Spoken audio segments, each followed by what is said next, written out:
Welcome to a grand cosmic journey that spans nearly 14 billion years, from the very birth of our universe to its projected future.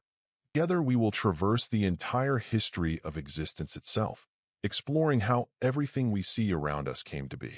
From the tiniest subatomic particles to the vast cosmic structures spanning billions of light years, our universe tells an extraordinary story of evolution and transformation. The mysteries of the cosmos have captivated humanity since our earliest civilizations gazed up at the night sky. But only in the last century have we begun to truly understand the profound nature of our cosmic origins. Today we stand at a remarkable moment in human history where advanced telescopes, sophisticated instruments, and brilliant theoretical work have given us unprecedented insights into the formation and evolution of the universe. The Hubble Space Telescope has peered deep into space, capturing light from galaxies that existed just a few 100 million years after the Big Bang. The James Webb Space Telescope now pushes our vision even further back in time, revealing galaxies forming when the universe was in its infancy. Meanwhile, instruments like the Planck satellite have mapped the cosmic microwave background radiation, the afterglow of the Big Bang itself, with extraordinary precision, revealing subtle patterns that confirm our theoretical models of cosmic evolution. As we embark on this voyage through cosmic time, prepare to witness the most dramatic events in the history of our universe: violent beginnings, periods of profound darkness, the birth of the first stars, the formation of galaxies, and the emergence of the intricate cosmic web that forms the large-scale structure we observe today. We will explore how the fundamental forces of nature, gravity, electromagnetism, and the strong and weak nuclear forces shaped the evolution of matter from simple hydrogen atoms to complex molecules capable of supporting life. We will witness how generations of stars lived and died, forging heavy elements in their cores and explosive deaths, gradually enriching the cosmos with the chemical building blocks necessary for planets and eventually life. The story of our universe is also our story. Every atom in your body was forged in the heart of ancient stars or created in the first moments after the Big Bang. The calcium in your bones, the iron in your blood, the carbon in your DNA. All these elements have cosmic origins, connecting you directly to the grand narrative of universal evolution. By understanding the universe, we gain deeper insight into our own existence and place in the cosmos. Our journey will take us through distinct epochs, each with its own character and significance. We will begin with the Big Bang, not as an explosion in space, but as the birth of space and time themselves. We will explore the period of cosmic inflation when the universe expanded at an unimaginable rate, smoothing out its geometry while preserving quantum fluctuations that would later seed cosmic structure. We will witness the formation of the first atomic nuclei in the primordial fireball, the long dark ages before the first stars ignited, and the gradual emergence of the rich tapestry of galaxies that now fill our night sky. Throughout this narrative, we will encounter profound questions that have challenged scientists for generations. What caused the Big Bang? What drove the period of cosmic inflation? What is the nature of the mysterious dark matter and dark energy that together make up 95% of the universe's contents? How did the extraordinarily uniform early universe develop the rich structure we see today? While we may not have definitive answers to all these questions, we will explore the current scientific understanding and the ongoing research aimed at solving these cosmic mysteries. As we contemplate the vastness of cosmic time, spanning billions of years past and potentially trillions of years into the future, we gain perspective on our brief moment in cosmic history. The universe existed for nearly 10 billion years before our solar system formed. Our species has been present for only about 300,000 years, a cosmic eye blink. Yet in that brief time, we have developed the intellectual tools to comprehend the epic story of our cosmic origins and potential future. Our journey begins at a singular moment approximately 13.8 billion years ago, with an event of unfathomable energy and density that set everything in motion. Let us travel back to the beginning of time itself to witness the birth of our universe in the extraordinary event known as the Big Bang. The Big Bang. Contrary to common misconception, the Big Bang was not an explosion in space, but rather the birth of space and time themselves. Approximately 13.8 billion years ago, the entire observable universe existed as an infinitesimally small, infinitely dense, and incredibly hot singularity. This singularity contained all the energy that would eventually transform into the matter and radiation we observe in our universe today. The term Big Bang, coined somewhat dismissively by astronomer Fred Hoyle during a 1949 radio broadcast, has persisted despite being somewhat misleading. Rather than an explosion expanding into pre-existing space, the Big Bang represents the beginning of space itself. All locations in today's universe were present at this initial moment, compressed to a point of infinite density. Our understanding of the earliest moments of the universe pushes the limits of both physics and human comprehension. At the moment of the Big Bang, four fundamental forces of nature, gravity, electromagnetism, and the strong and weak nuclear forces, were unified as a single force in a state of perfect symmetry. The temperature exceeded trillions of degrees, creating conditions so extreme that our current laws of physics break down when attempting to describe them. This beginning state is known as the Planck epoch, lasting only the tiniest fraction of a second, approximately 10 to the power of minus 43 seconds, a time span so brief that it defies meaningful comparison to any human experience. During this unimaginably brief Planck epoch, quantum fluctuations at the subatomic scale created microscopic variations in the density of energy. These seemingly insignificant fluctuations would ultimately serve as the seeds for all future cosmic structures, from galaxies to the largest superclusters. The universe at this stage was a seething quantum foam where space and time themselves were subject to quantum uncertainty, flickering in and out of recognizable forms. The laws of quantum mechanics and general relativity, which govern the very small and the very large respectively, have not yet been unified in a comprehensive theory of quantum gravity that could fully describe this earliest epoch.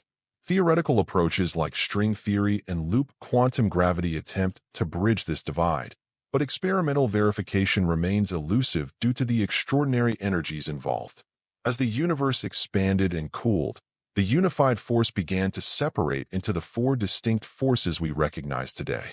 First, gravity separated at approximately 10 to the power of minus 43 seconds, followed by the strong nuclear force at around 10 to the power of minus 36 seconds, and then the electromagnetic and weak nuclear forces separated at about 10 to the power of minus 12 seconds.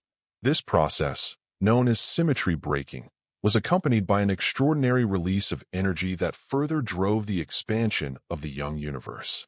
Each symmetry breaking represented a phase transition similar to how water vapor condenses into liquid or freezes into ice, but occurring at energies trillions of times greater than anything we can produce in particle accelerators today.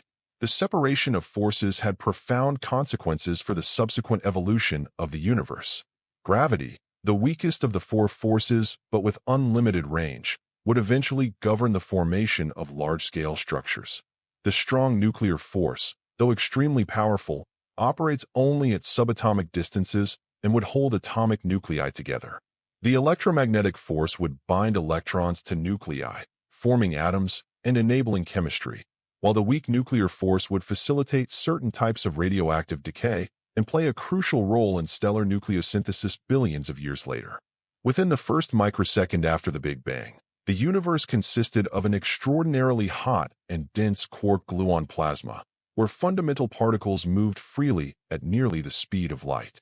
As temperatures dropped below 10 trillion Kelvin, quarks began binding together under the strong nuclear force to form protons and neutrons. This process, called hadronization, transformed the quark-gluon plasma into a sea of hadrons, particles composed of quarks bound together by gluons. The Large Hadron Collider at CERN has recreated conditions similar to this stage, giving scientists glimpses into the behavior of matter during this early epoch.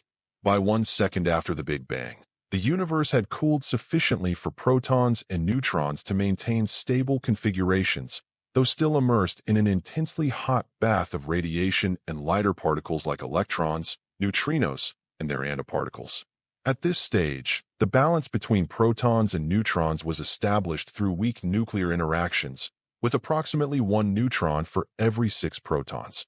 a ratio that would prove crucial for the subsequent formation of elements. Within the first few minutes after the Big Bang, the universe underwent a rapid period of nucleosynthesis. Protons and neutrons began combining to form the nuclei of the lightest elements, primarily hydrogen, along with significant amounts of helium, 4, and trace amounts of deuterium, heavy hydrogen, helium, 3, and lithium, 7. This process, known as Big Bang nucleosynthesis, occurred within just the first 3 minutes of the universe's existence, yet it determined the fundamental composition of all matter that would ever exist. The proportions predicted by theoretical models, roughly 75% hydrogen and 25% helium by mass, match observations of the oldest and most pristine regions of the universe with remarkable precision, providing one of the strongest pieces of evidence for the Big Bang theory. Interestingly, elements heavier than lithium could not form during Big Bang nucleosynthesis because the rapidly expanding and cooling universe did not maintain suitable conditions long enough for more complex nuclear reactions. The creation of heavier elements would have to wait billions of years for the formation of stars, where higher densities and longer time frames would allow for extended nuclear fusion processes. For thousands of years afterward, the universe continued to expand and cool, consisting primarily of a hot, dense plasma of electrons, protons, and light nuclei. Photons, particles of light, continuously scattered off these charged particles, creating an opaque fog throughout the cosmos. The universe was so bright that if human eyes had existed then, they would have been overwhelmed by the intense glow surrounding them in all directions. This state would persist for hundreds of thousands of years until the universe cooled enough for a critical transition to occur. The evidence supporting the Big Bang theory is compelling and multifaceted. The observed recession of galaxies, discovered by Edwin Hubble in the 1920s, indicates that the universe is expanding. Tracing this expansion backward inevitably leads to a time when all matter was concentrated at a single point. The cosmic microwave background radiation, discovered accidentally by Arno Penzias and Robert Wilson in 1964, provides a snapshot of the universe at approximately 380,000 years after the Big Bang, showing an extraordinarily uniform thermal radiation consistent with an early hot, dense state. The observed abundance of light elements matches precisely what would be expected from Big Bang nucleosynthesis models. The large-scale structure of the universe, with its filaments and voids, aligns perfectly with computer simulations that begin with a hot, dense initial state and minute quantum fluctuations. Despite this overwhelming evidence, the Big Bang theory does not explain everything. It does not address what caused the initial singularity or what, if anything, existed before it. It does not explain why the universe has the particular physical laws and constants that we observe, and it leaves several puzzles regarding the extraordinary uniformity of the early universe and its remarkably flat geometry. To address these issues, cosmologists developed the theory of cosmic inflation, a brief but critical period of exponential expansion that occurred shortly after the Big Bang. The cosmic inflation.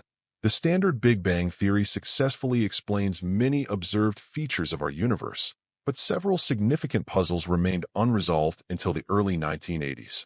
Why is the universe so remarkably uniform in all directions? How did regions of space that appear to be causally disconnected, too far apart to have ever communicated with each other, end up with nearly identical properties? Why does the universe appear flat rather than curved, despite the fact that general relativity suggests any curvature should have been amplified over time?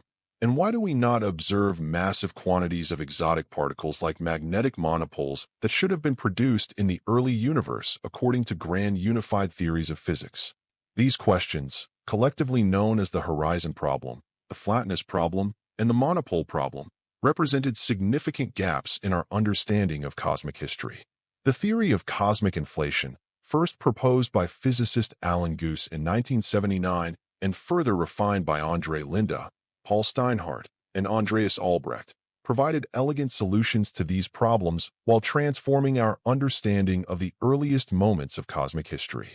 Inflation proposes that approximately 10 to the power of minus 36 seconds after the Big Bang, the universe underwent a period of exponential expansion, doubling in size every 10 to the power of minus 34 seconds, or even faster.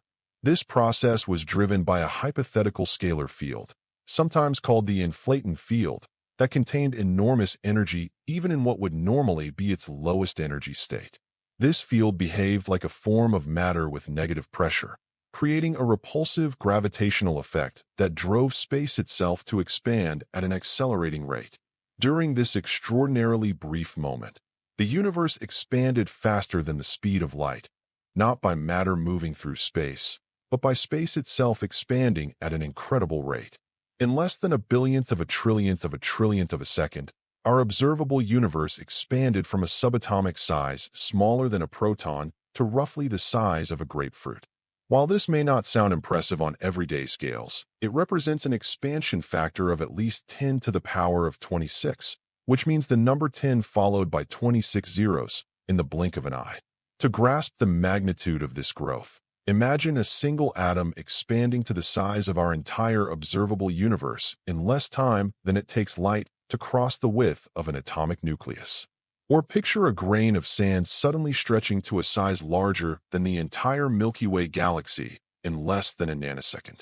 The concept is so extreme that it challenges human intuition, yet the mathematics of general relativity allows for precisely this kind of expansion under the right conditions.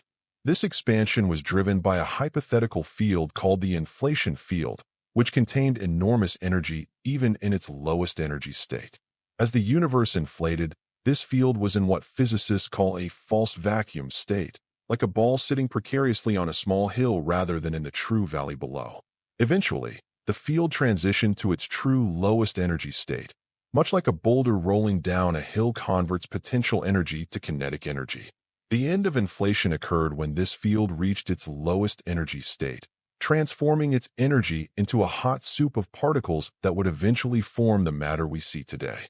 The mechanism behind this incredible expansion involves quantum field theory and the behavior of scalar fields in extreme conditions. When a scalar field like the inflaton is in a false vacuum state, it creates a negative pressure throughout space. According to Einstein's equations of general relativity, this negative pressure generates a repulsive gravitational effect, essentially anti-gravity, causing space to expand exponentially. This expansion continues until the field transitions to its true vacuum state through a process called quantum tunneling, releasing its stored energy as particles and radiation. Cosmic inflation elegantly solves several cosmological puzzles. It explains the remarkable uniformity of the universe in all directions by proposing that regions of the cosmos that appear disconnected today were once in close contact before inflation stretched them apart. Before inflation, the entire observable universe was small enough for light to traverse it, allowing different regions to reach thermal equilibrium. Inflation then stretched these equilibrated regions to cosmic scales, explaining why the cosmic microwave background radiation has nearly the same temperature in all directions. Inflation also explains why the universe appears flat rather than curved. Inflation would have stretched any initial curvature until it became virtually undetectable, similar to how the surface of a balloon appears increasingly flat as it expands. Imagine drawing a small circle on a balloon, then inflating the balloon until it's the size of Earth. The circle would appear as a flat plane to any observer standing within it. Similarly, inflation stretched any initial curvature of space until it became effectively flat over the scale of our observable universe. Additionally, inflation diluted the concentration of any exotic particles like magnetic monopoles to such a degree that we would not expect to observe them in our cosmic neighborhood. If monopoles were created before inflation, they would now be so far apart that the chance of finding one within our observable universe would be vanishingly small. Perhaps most significantly, inflation provides a mechanism for the origin of cosmic structure.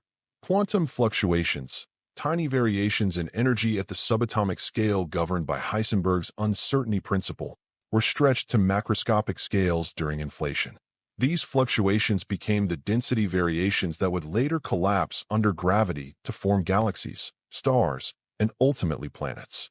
Without inflation, quantum fluctuations would remain microscopic and could never grow to become the seeds of cosmic structure. The tiny ripples in space-time created during inflation have left their imprint on the cosmic microwave background radiation, the oldest light in our universe. Modern precision measurements of these ancient ripples by satellites like WMAP and Planck provide compelling evidence supporting the inflationary model. The pattern of temperature fluctuations in the cosmic microwave background matches exactly what inflation predicts, a scale-invariant spectrum of primordial density perturbations. While inflation has become the dominant paradigm in modern cosmology, aspects of the theory remain under development. Physicists continue to debate the exact nature of the inflating field, the mechanics of how inflation began and ended, and whether our universe might be just one bubble in a vast multiverse of inflating regions. Some variants of inflation, like eternal inflation, suggest that the process continues indefinitely in regions beyond our observable universe, constantly giving birth to new, bubble universes with potentially different physical laws and constants. Recent observations provide additional support for inflation. The detection of primordial gravitational waves or specific patterns in the polarization of the cosmic microwave background radiation could provide further evidence for the inflationary model and help distinguish between different variations of the theory. The BICEP, background imaging of cosmic extragalactic polarization, and Keck array experiments at the South Pole are specifically designed to search for these signatures. After inflation ended around 10 to the power of minus 32 seconds after the Big Bang, the universe entered a period of more gradual expansion, filled with a hot soup of fundamental particles, the beginning of what we call the primordial era. The extraordinarily rapid expansion of inflation had set the stage for everything that would follow, creating a vast, nearly flat universe with minute density variations that would slowly grow into the cosmic structures we observe today. The primordial era. Following cosmic inflation, the universe entered a state physicists call a hot thermal bath, a seething sea of particles and radiation with temperatures in the trillions of degrees. This period, sometimes called the primordial era, witnessed the formation of the most fundamental building blocks of matter and the establishment of the basic forces that govern our universe today. The transition from inflation to this more conventional expanding universe was marked by a process called reheating, where the energy stored in the inflating field was converted into a diverse spectrum of particles and radiation. As the universe continued to expand and cool after inflation, the unified forces of nature separated into the four distinct fundamental forces we recognize: gravity, the strong nuclear force, the weak nuclear force, and electromagnetism. This process of symmetry breaking fundamentally shaped the laws of physics as we know them, establishing the different behaviors and strengths of these forces that govern all subsequent interactions of matter and energy. The first force to separate was gravity, breaking away from the other forces at the end of the Planck epoch, approximately 10 to the power of minus 43 seconds after the Big Bang. The strong force separated next at around 10 to the power of minus 36 seconds, followed by the separation of the electromagnetic and weak forces at approximately 10 to the power of minus 12 seconds. Each symmetry breaking was associated with a phase transition that released tremendous energy and may have triggered distinct periods of cosmic evolution. The separation of the electromagnetic and weak forces, often called electroweak symmetry breaking, is particularly well understood and has been partially replicated in particle accelerators like the Large Hadron Collider. This transition involved the Higgs field acquiring a non-zero value throughout space, giving mass to the W and Z bosons that carry the weak force, while leaving the photon, carrier of the electromagnetic force, massless. The discovery of the Higgs boson in 2012 provided crucial confirmation of this aspect of the standard model of particle physics. The first microsecond after the Big Bang featured temperatures so extreme that matter, as we understand it, could not exist. Instead, the universe contained a plasma of quarks, gluons, and other exotic particles moving freely at nearly the speed of light. This state of matter, called quark-gluon plasma, has been recreated in particle accelerators like the relativistic heavy ion collider and the Large Hadron Collider, giving us glimpses into the conditions of the newborn universe. These experiments reveal a perfectly fluid liquid with almost no viscosity, where quarks and gluons flow together with minimal resistance. quite different from the gas-like behavior many physicists had expected. During this quark epoch, matter and antimatter existed in nearly equal amounts, continuously being created from pure energy and annihilating back into radiation. A crucial asymmetry developed, however, with matter particles outnumbering antimatter by roughly 1 part in a billion, a phenomenon called baryogenesis. This slight imbalance, likely resulting from subtle violations of certain conservation laws, would prove enormously consequential. When most matter and antimatter eventually annihilated, the small excess of matter particles survived to form everything we see in the universe today. Without this asymmetry, the universe would contain only radiation and no matter at all. As temperatures dropped below 10 trillion Kelvin, quarks began binding together under the strong nuclear force to form protons and neutrons, the building blocks of atomic nuclei.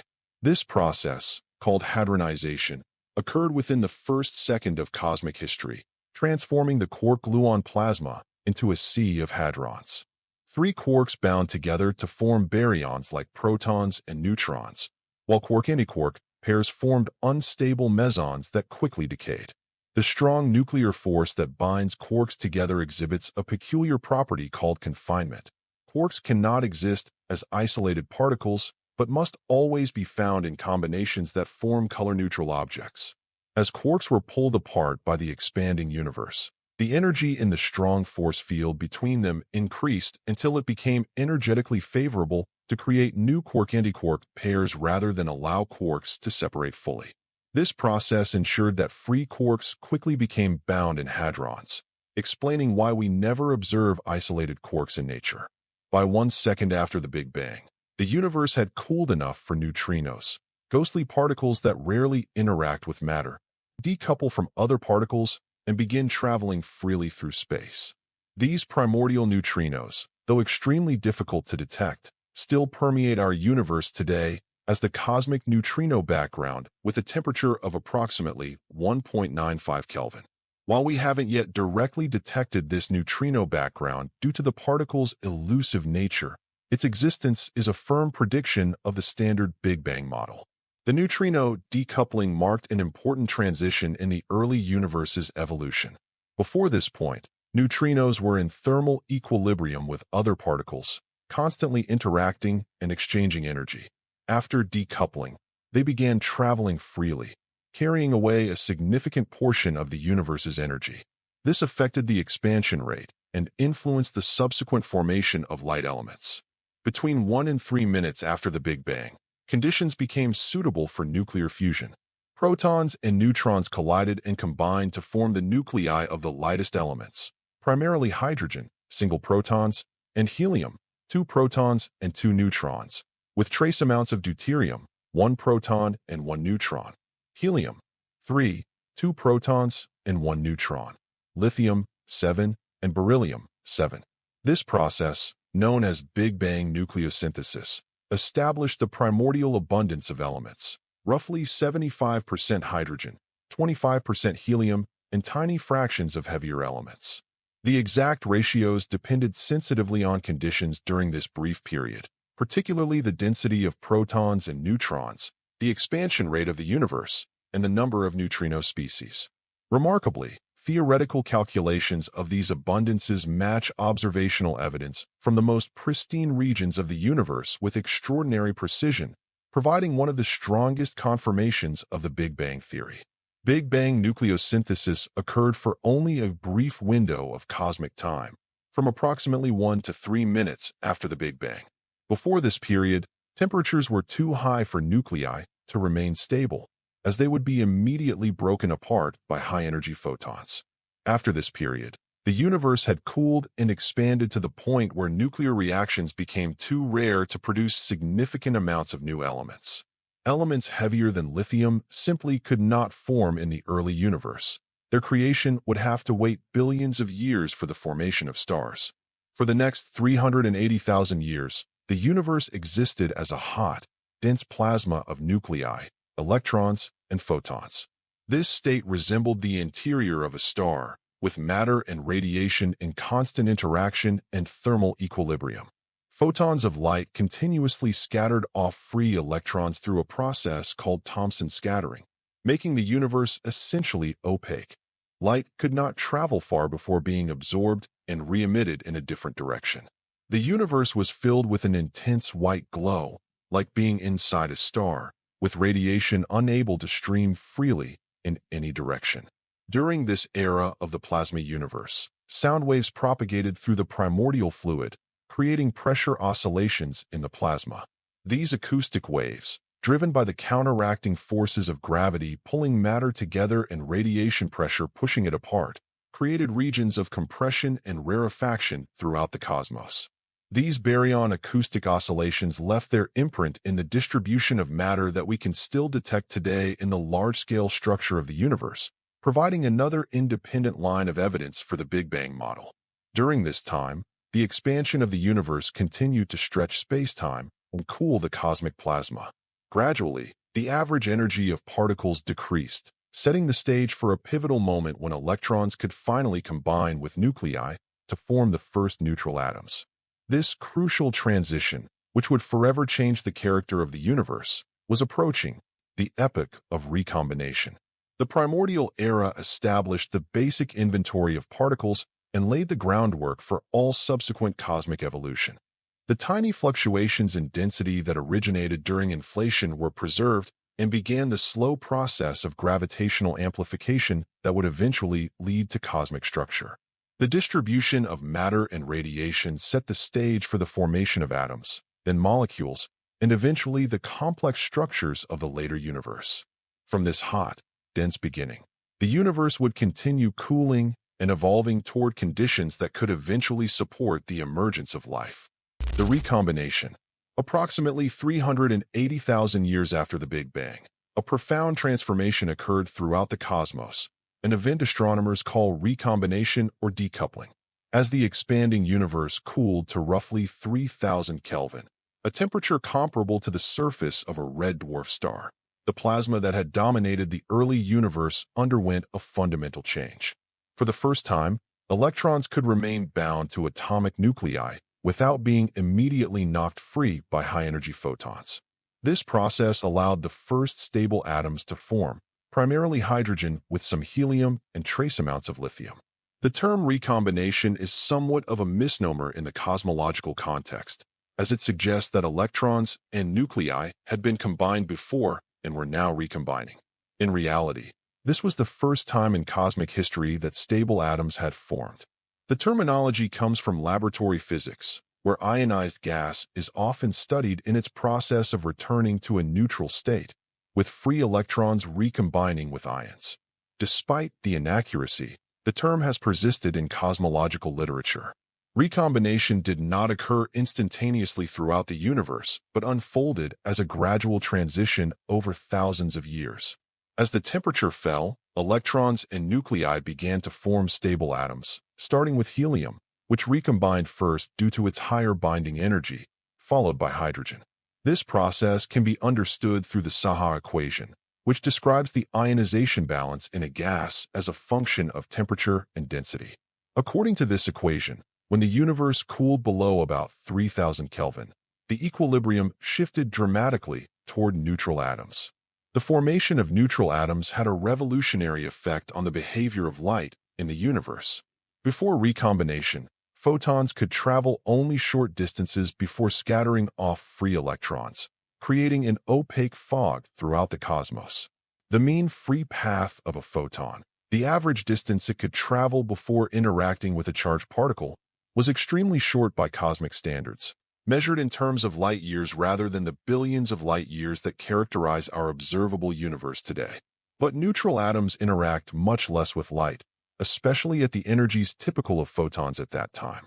With electrons bound to nuclei, photons could no longer scatter as efficiently. Almost instantly on a cosmic timescale, the universe transformed from opaque to transparent, like a dense fog suddenly clearing. This transition is sometimes compared to how a cloud of steam becomes transparent as it cools and condenses into water droplets, though the physical processes are quite different. This transition released the photons that had been trapped in the cosmic plasma, allowing them to stream freely through space in all directions. These ancient light particles form what we now observe as the cosmic microwave background radiation, the oldest light in our universe and the most distant thing we can directly observe. The cosmic microwave background represents a snapshot of the universe at the moment of recombination, capturing the conditions that existed 380,000 years after the Big Bang. When these photons were first released, they had wavelengths corresponding to visible light with a characteristic orange-red glow, similar to the color of a low-wattage incandescent light bulb.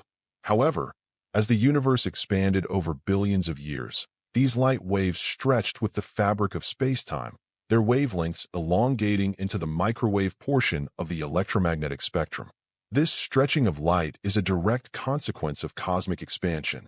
The wavelength of light increases proportionally to the scale factor of the universe. Today, we detect this ancient light as a nearly perfect blackbody radiation with a temperature of just 2.7 degrees above absolute zero. A blackbody is an idealized physical object that absorbs all electromagnetic radiation regardless of frequency or angle of incidence. It also emits radiation with a specific spectrum that depends only on its temperature. The extraordinary match between the observed spectrum of the cosmic microwave background and a theoretical blackbody curve provides compelling evidence that this radiation originated from a hot, dense, nearly uniform state, exactly what the Big Bang theory predicts. The cosmic microwave background radiation, discovered accidentally by Arno Penzias and Robert Wilson in 1964 while working with a sensitive microwave antenna at Bell Laboratories, initially appeared as a puzzling source of noise that persisted regardless of which direction they pointed their antenna. This ubiquitous signal, coming uniformly from all directions in space, was soon recognized as the long-predicted remnant radiation from the Big Bang. For this groundbreaking discovery, Penzias and Wilson were awarded the 1978 Nobel Prize in Physics. Subsequent satellite missions like COBE, Cosmic Background Explorer, WMAP, Wilkinson Microwave Anisotropy Probe, and Planck have mapped this radiation with increasing precision.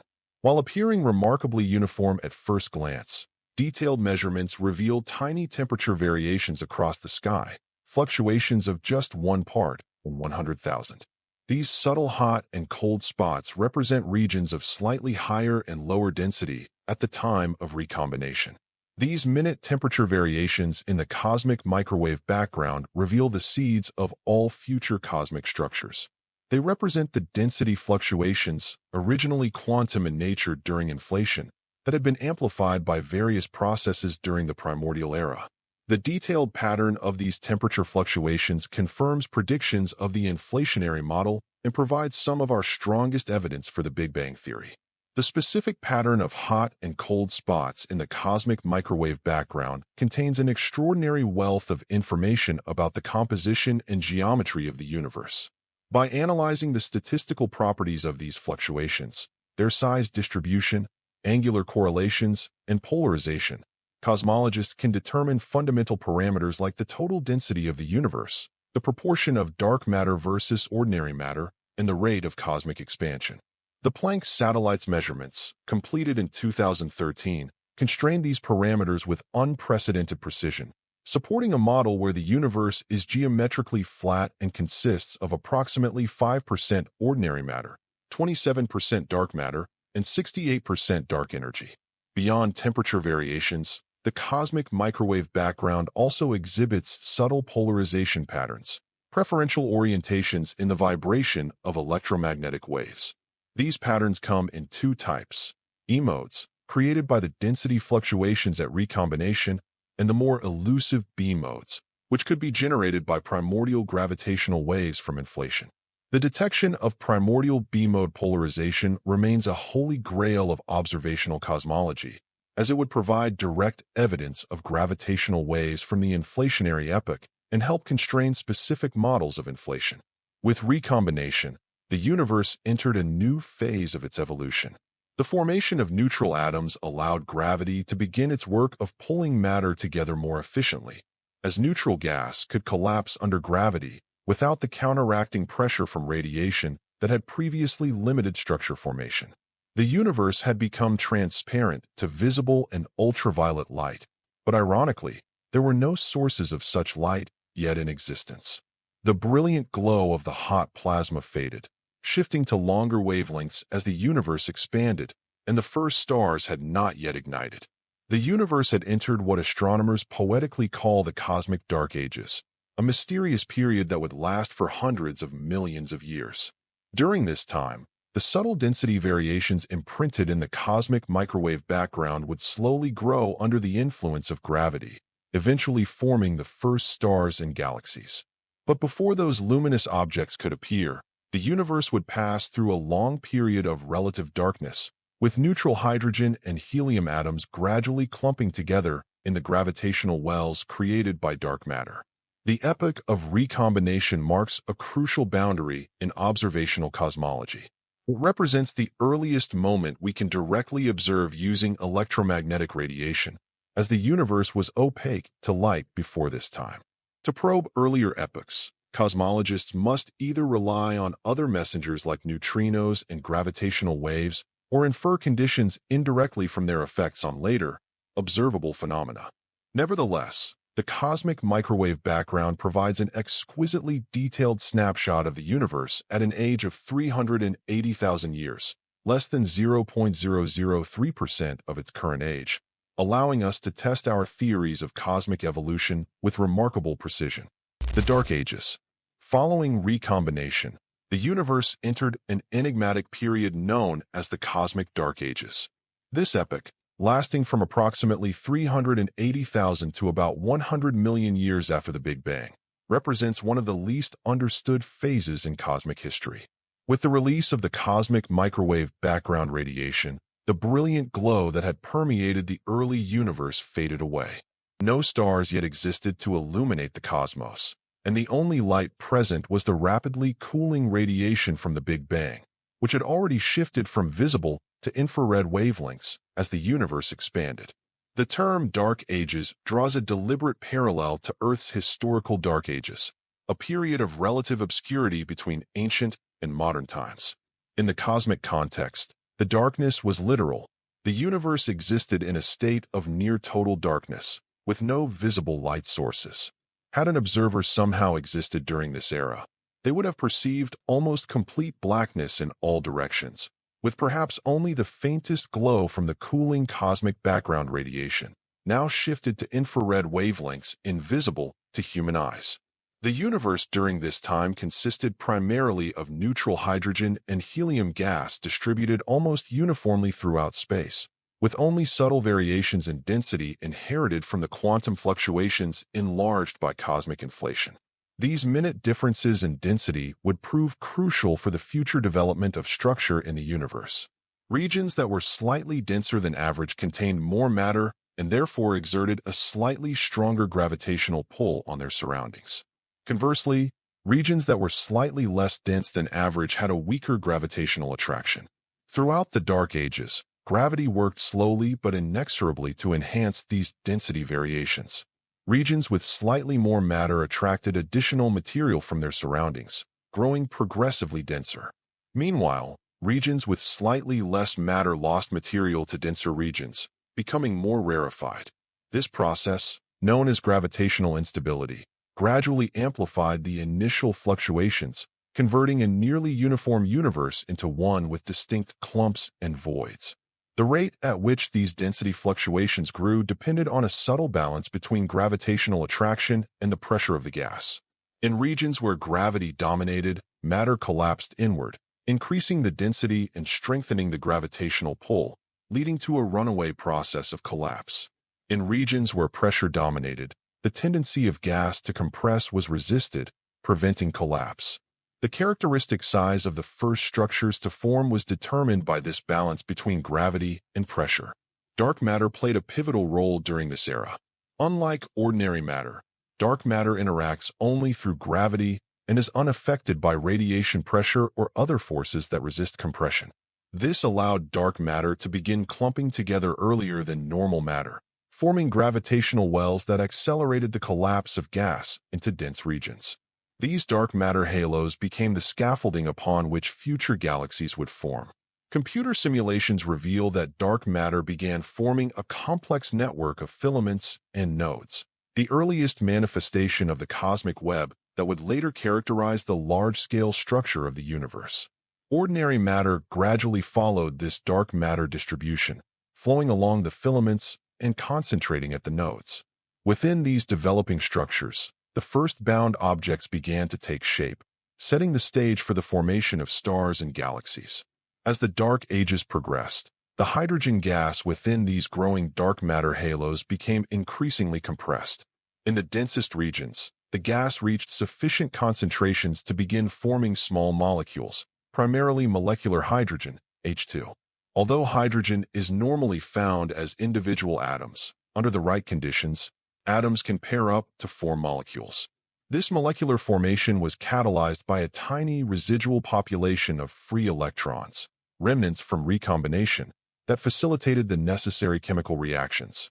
These molecular formations were critical because molecular hydrogen plays a crucial role in cooling dense gas clouds. Unlike atomic hydrogen, which can only radiate energy efficiently at relatively high temperatures, molecular hydrogen can radiate energy through rotational and vibrational transitions at much lower temperatures. This cooling mechanism allowed gas to lose thermal energy and collapse more efficiently, eventually reaching densities high enough for gravitational collapse to overcome all opposing pressures. The physics of this cooling process is complex and depends on the interplay of various factors including density, temperature, and the abundance of chemical species that can facilitate cooling. As gas collapses gravitationally, it naturally heats up, a consequence of gravitational potential energy converting to thermal energy. For collapse to continue, this heat must be radiated away. Efficient cooling mechanisms like those provided by molecular hydrogen were essential for enabling the continued collapse that would eventually lead to star formation. The universe during the Dark Ages would have appeared extraordinarily different from our cosmos today. An observer, had one existed, would have perceived a vast emptiness illuminated only by the faint glow of background radiation. No stars punctuated the darkness. No galaxies spiraled through space. The universe existed in a state of relative simplicity, with hydrogen and helium gas stretching in all directions, gradually organizing itself under the influence of gravity. This period remains largely hidden from direct observation. Even our most powerful telescopes cannot peer directly into the Dark Ages because no sources of light existed to be observed. The James Webb Space Telescope, launched in December 2021, can observe galaxies from when the universe was just a few 100 million years old, the tail end of the Dark Ages, but cannot directly image the Dark Ages themselves. However, scientists hope that future radio telescopes might detect the faint signature of neutral hydrogen from this era. Neutral hydrogen occasionally undergoes a spin-flip transition, where the spin of the electron flips relative to the proton, emitting or absorbing radiation at a characteristic wavelength of 21 centimeters. This signal, though extremely faint, could potentially be detected by sensitive radio telescopes, especially those placed on the far side of the Moon or in space to avoid terrestrial radio interference. Projects like the Square Kilometre Array, SKA, aim to detect this signal, which would provide our first direct glimpse into this mysterious period. The Dark Ages were not static. They witnessed the gradual assembly of structure that would ultimately lead to the rich cosmic landscape we observe today. Matter flowed along dark matter filaments, concentrating in halos of increasing mass. Small halos merged to form larger ones in a hierarchical process that continues to the present day. Gas cooled and became increasingly concentrated in the central regions of these halos, setting the stage for the dramatic events that would end the Dark Ages. Theoretical models and computer simulations suggest that by the end of the Dark Ages, perhaps 100 to 200 million years after the Big Bang, conditions in the densest regions became suitable for an extraordinary new phenomenon, the formation of the first stars. These pioneering stellar objects would shine with unprecedented brilliance, bringing light back to the cosmos and initiating the next major phase in cosmic evolution. The Dark Ages, though seemingly uneventful, were setting the stage for a dramatic transformation. As gravity continued its patient work of drawing matter together, the universe was preparing for a momentous transition, the ignition of the very first stars, which would bring light back to the cosmos and forever change its composition. These first luminous objects would end the cosmic dark ages and begin the epoch of reionization, when the neutral atoms that had formed during recombination would once again be stripped of their electrons by the intense radiation from new stellar sources. First stars and reionization. Approximately 100 to 200 million years after the Big Bang, the cosmic dark ages began to yield to the first glimmers of starlight. In the densest regions of the universe, where gravity had been steadily drawing matter together, an extraordinary event occurred: the birth of the very first stars. These pioneering celestial objects, designated as population 3 stars by astronomers, were unlike any stars that exist in the universe today. Born from pristine clouds of hydrogen and helium with virtually no heavier elements, these first stars formed through a process of gravitational collapse within the earliest dark matter halos. The journey toward the first stars began with the collapse of gas within dark matter mini-halos, concentrations of dark matter with masses around 1,000,000 times that of our Sun. As primordial gas fell into these gravitational wells, it became compressed and heated. In typical scenarios, this heating would generate pressure that would resist further collapse. However, the presence of molecular hydrogen allowed the gas to cool efficiently by radiating away thermal energy through molecular rotational and vibrational transitions. The cooling process was delicate and easily disrupted.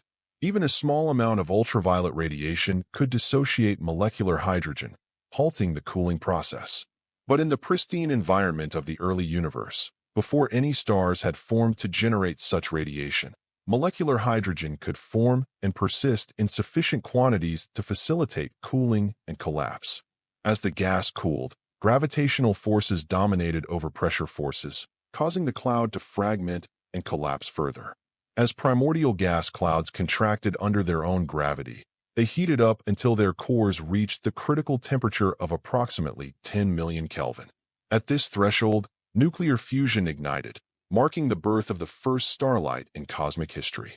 The ignition of these first stars represented a profound transition. For the first time since recombination, new sources of light illuminated the cosmos, gradually bringing the dark ages to an end. These first stars were truly cosmic giants, monsters compared to stars like our Sun. With masses ranging from 30 to potentially more than 300 times that of our Sun, population 3 stars burned hot, bright, and blue, flooding their surroundings with intense ultraviolet radiation. Their enormous size was a direct consequence of the pristine conditions in which they formed. Without the cooling efficiency provided by elements heavier than helium, collectively called metals in astronomical terminology, gas clouds could not cool efficiently enough to fragment into smaller clumps. Consequently, they collapsed into fewer, more massive stars rather than many smaller ones. The lack of metals also affected stellar structure and evolution. Present-day stars like our Sun generate energy primarily through the proton-proton chain, a relatively efficient process of hydrogen fusion. But population 3 stars, due to their high masses and core temperatures, predominantly use the CNO, carbon-nitrogen-oxygen, cycle for energy generation. Ironically, these stars initially contained no carbon, nitrogen, or oxygen, but they generated these elements in their cores through helium fusion, providing the catalysts needed for the CNO cycle to operate. These behemoths were remarkably short-lived compared to stars like our Sun. While a star like our Sun can shine for about 10 billion years, population 3 stars exhausted their nuclear fuel within just a few million years, a mere instant in cosmic terms. Their intense radiation pressure barely counterbalanced their enormous gravitational pull, creating unstable stellar giants that lived fast and died young. The most massive among them may have been so unstable that they pulsated violently, shedding mass throughout their brief lives. The impact of these first stars was profound and irreversible. Their intense ultraviolet radiation began to ionize the neutral hydrogen surrounding them, stripping electrons from atoms and creating growing bubbles of ionized plasma. This process initiated the epoch of reionization, a fundamental transition in which the universe gradually transformed from neutral and opaque to ionized and transparent to ultraviolet light. Unlike recombination, which occurred nearly simultaneously throughout the universe, reionization was a more extended, and inhomogeneous process. It began in isolated bubbles around the first stars and early galaxies, then gradually spread as these bubbles expanded and merged. This transition lasted from roughly 100 million to 1 billion years after the Big Bang, with substantial spatial variations. Some regions were reionized early, while others remained neutral much longer. When population 3 stars reached the end of their brief lives, they met spectacular fates. Stars with masses between roughly 140 and 260 solar masses might have ended their lives through apparent stability supernova. An extraordinarily energetic explosion triggered when gamma rays in the stellar core produce electron-positron pairs, reducing radiation pressure and causing catastrophic collapse followed by runaway nuclear fusion. These cataclysmic events would have been visible across much of the observable universe, briefly outshining entire galaxies.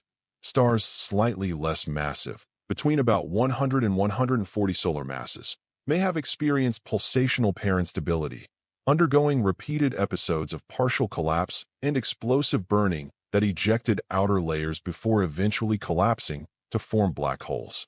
The most massive stars, above 260 solar masses, might have collapsed directly into black holes without a supernova, as nuclear burning would be unable to reverse the collapse once started. Stars with masses between approximately 25 and 100 solar masses likely exploded as core collapse supernovae, similar to those observed in the present-day universe, but potentially more energetic due to their unique composition and structure. The least massive of the population 3 stars, those below about 25 solar masses, probably evolved into red supergiants before exploding as supernovae and leaving behind neutron star remnants. These explosive stellar deaths accomplished something of cosmic significance. They created and distributed the first heavy elements in the universe. Through nuclear fusion in their cores and during their explosive deaths, these stars forged elements like carbon, oxygen, nitrogen, and iron, the building blocks necessary for planets and eventually life itself. This process, called stellar nucleosynthesis, transformed the composition of the universe, enriching the interstellar medium with metals. The introduction of metals profoundly changed subsequent star formation. Metal-enriched gas clouds could cool much more efficiently than pristine gas, as elements like carbon and oxygen provide additional cooling mechanisms through fine-structure line emission.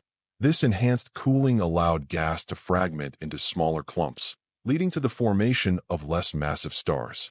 These second-generation stars, known as population 2 stars, continued the process of reionization and further enriched the cosmos with heavy elements.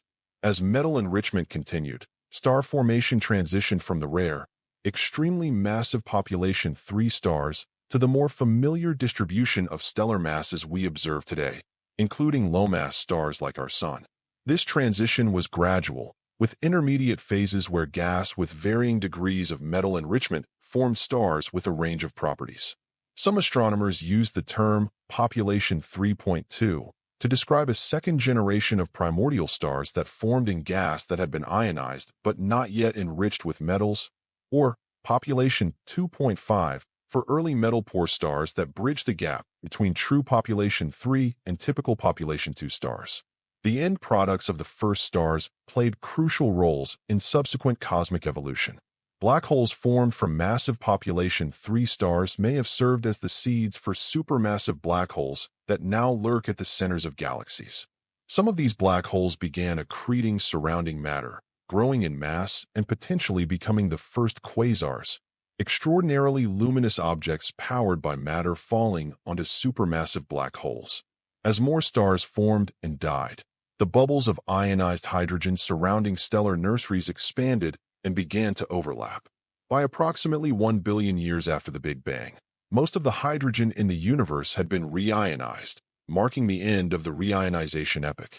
The universe had been fundamentally transformed, from the simple, neutral gas of the Dark Ages to an ionized medium illuminated by billions of stars organized into the first galaxies. The process of reionization had profound effects on subsequent structure formation.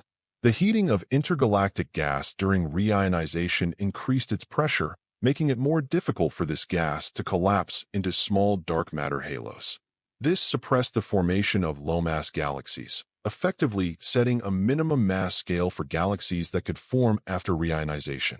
Conversely, the ultraviolet background radiation from early stars may have triggered star formation in some contexts by compressing gas clouds through radiation pressure.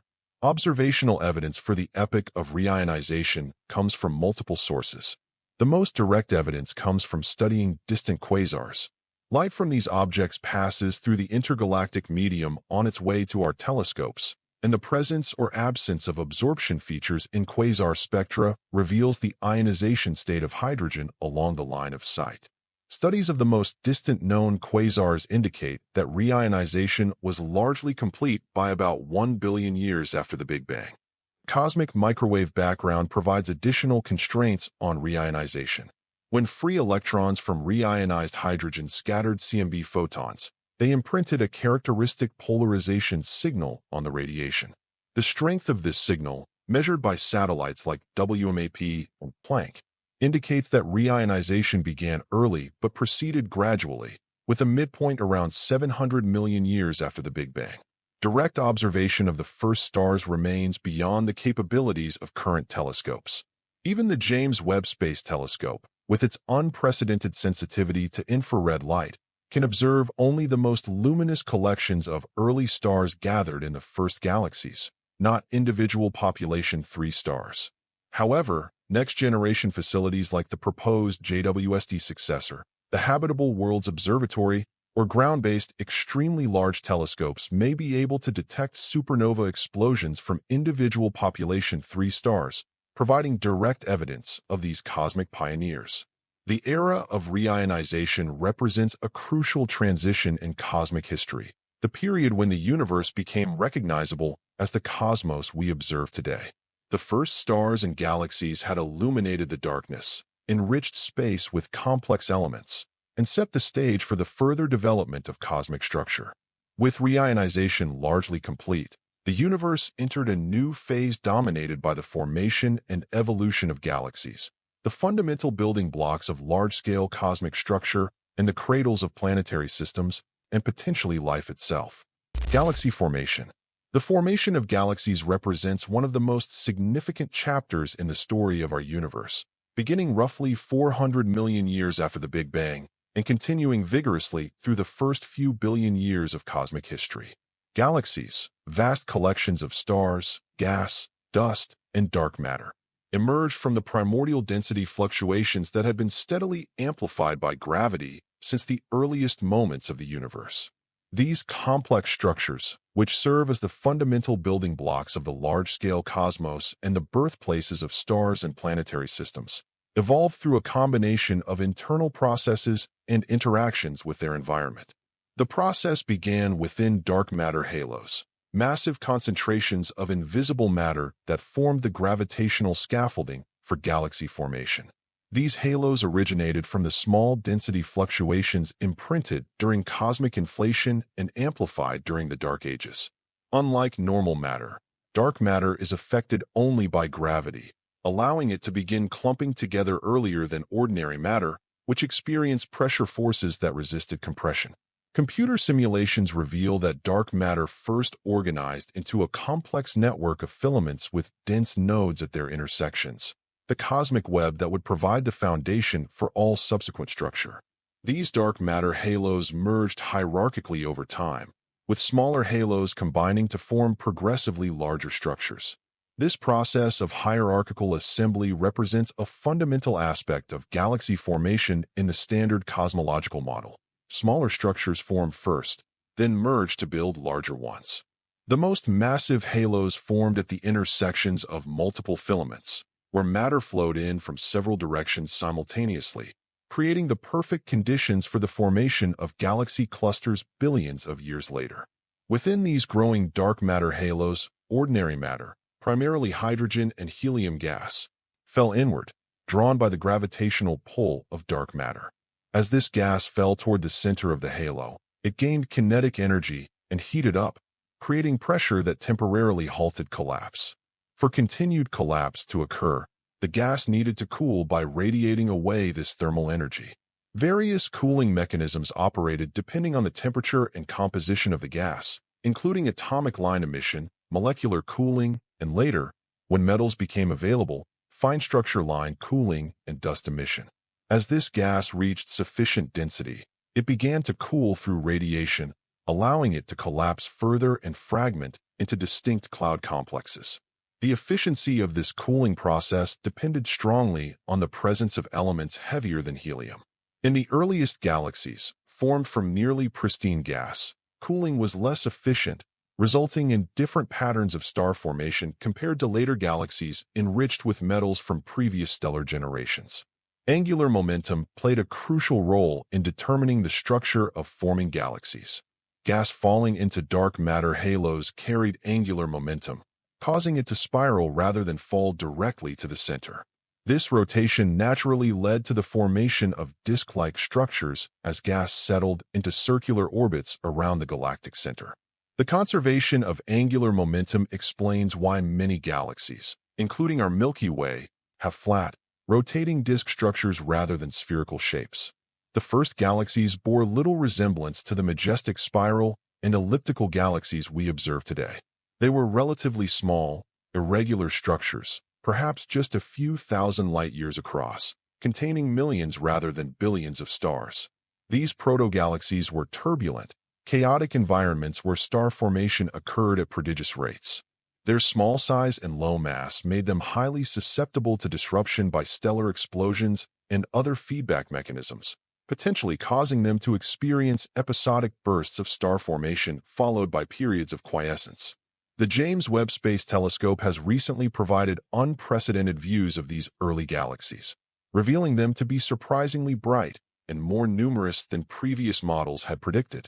Observations from 2022 and 2023 have identified candidates for galaxies existing as early as 300 to 400 million years after the Big Bang, challenging our understanding of how quickly cosmic structure could form and evolve. These early findings suggest that either star formation was more efficient in the early universe than previously thought, or that our models of early structure formation may need revision. As these early galaxies evolved, they continuously accreted gas from their surroundings while experiencing frequent collisions and mergers with neighboring galaxies. Each merger event triggered intense bursts of star formation as gas clouds collided and compressed. This process, called a starburst, could convert a significant fraction of a galaxy's gas into stars within a relatively short time, sometimes just a few million years. These starbursts were often so intense that they drove powerful galactic winds, expelling gas from the galaxy and enriching the intergalactic medium with heavy elements produced by massive stars. Over billions of years, these repeated mergers built up the massive galaxies we see in the present-day universe. Computer simulations suggest that a galaxy like our Milky Way may have experienced dozens of significant mergers throughout its history, along with countless minor acquisitions of smaller satellite galaxies.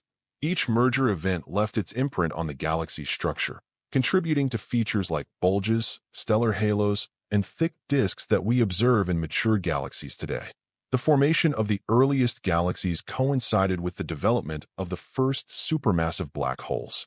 While the precise origin of these cosmic leviathans remains debated, evidence suggests they may have formed from the direct collapse of massive gas clouds, grown from the remnants of the first generation of stars, or resulted from mergers of smaller black holes. Regardless of their origin, these black holes grew rapidly by accreting surrounding material, reaching masses of millions or even billions of times that of our Sun within the first billion years of cosmic history. As these black holes devoured surrounding material, they generated intense radiation, creating the first quasars, extraordinarily luminous galactic nuclei that could outshine their entire host galaxies. Material falling toward a supermassive black hole forms an accretion disk, where friction and magnetic fields heat the gas to millions of degrees, causing it to emit radiation across the electromagnetic spectrum. The most powerful quasars can outshine 1 trillion suns, making them visible across most of the observable universe. The relationship between galaxies and their central black holes appears to be intimately connected. Observations reveal a tight correlation between black hole mass and the properties of the host galaxy's central bulge, suggesting they evolved together. The energy released by an accreting black hole can profoundly influence its host galaxy through a process called active galactic nucleus, AGN, feedback. This feedback can either stimulate star formation by compressing gas clouds or suppress it by heating or expelling gas that might otherwise form stars. By approximately 3 billion years after the Big Bang, many galaxies had begun organizing themselves into the classic spiral and elliptical shapes we recognize today. The formation of spiral galaxies like our Milky Way involved the conservation of angular momentum as gas collapsed inward, naturally forming a rotating disk where star formation could proceed efficiently. Within these disks, spiral arms emerged from density waves propagating through the galactic material or from the gravitational effects of satellite galaxies. Elliptical galaxies, in contrast, likely formed through the violent mergers of disk galaxies, which disrupted their ordered rotation and created spheroidal distributions of stars. These merger events converted the ordered rotational energy of the progenitor galaxies into random motion, producing systems supported by velocity dispersion rather than rotation. Elliptical galaxies typically contain older stellar populations and less gas than spiral galaxies, having converted most of their gas into stars during the merger process or lost it through various feedback mechanisms. The evolution of galaxies was shaped by complex interactions between gravity, gas dynamics, star formation, and feedback mechanisms. As stars formed and evolved, they profoundly influenced their surroundings. Stellar winds from massive stars and energy released during supernova explosions injected momentum and energy into the interstellar medium, potentially disrupting further star formation in some regions while triggering it in others. This stellar feedback regulated star formation, preventing the runaway conversion of gas into stars that simple models might predict. Similarly, active galactic nuclei powered by central black holes provided feedback that could either stimulate or suppress star formation, depending on conditions. The most energetic AGN could drive powerful outflows that expelled gas from the galaxy entirely, effectively quenching star formation and potentially explaining why the most massive galaxies today contain predominantly old stellar populations. This complex interplay between various feedback mechanisms and gas accretion continues to be an active area of research in galaxy formation theory. The distribution of galaxy types evolved significantly over cosmic time. In the early universe, irregular and peculiar galaxies were more common, reflecting the frequent mergers and interactions characteristic of that era. As the universe expanded and the density of galaxies decreased, interactions became less frequent, allowing more galaxies to develop stable disk structures. The mix of galaxy types we observe today, spirals, ellipticals, lenticulars, and irregulars, represents the cumulative outcome of 13 billion years of galactic evolution. By about 6 billion years after the Big Bang, the rate of galaxy formation had significantly declined, though the process continues even today at a much reduced pace. Modern observations reveal galaxies in various stages of formation and evolution throughout the cosmos, allowing astronomers to piece together a comprehensive picture of galactic development across cosmic time. Facilities like the Hubble Space Telescope and large ground-based observatories have imaged thousands of galaxies at different distances, providing snapshots of galaxy evolution at different epochs.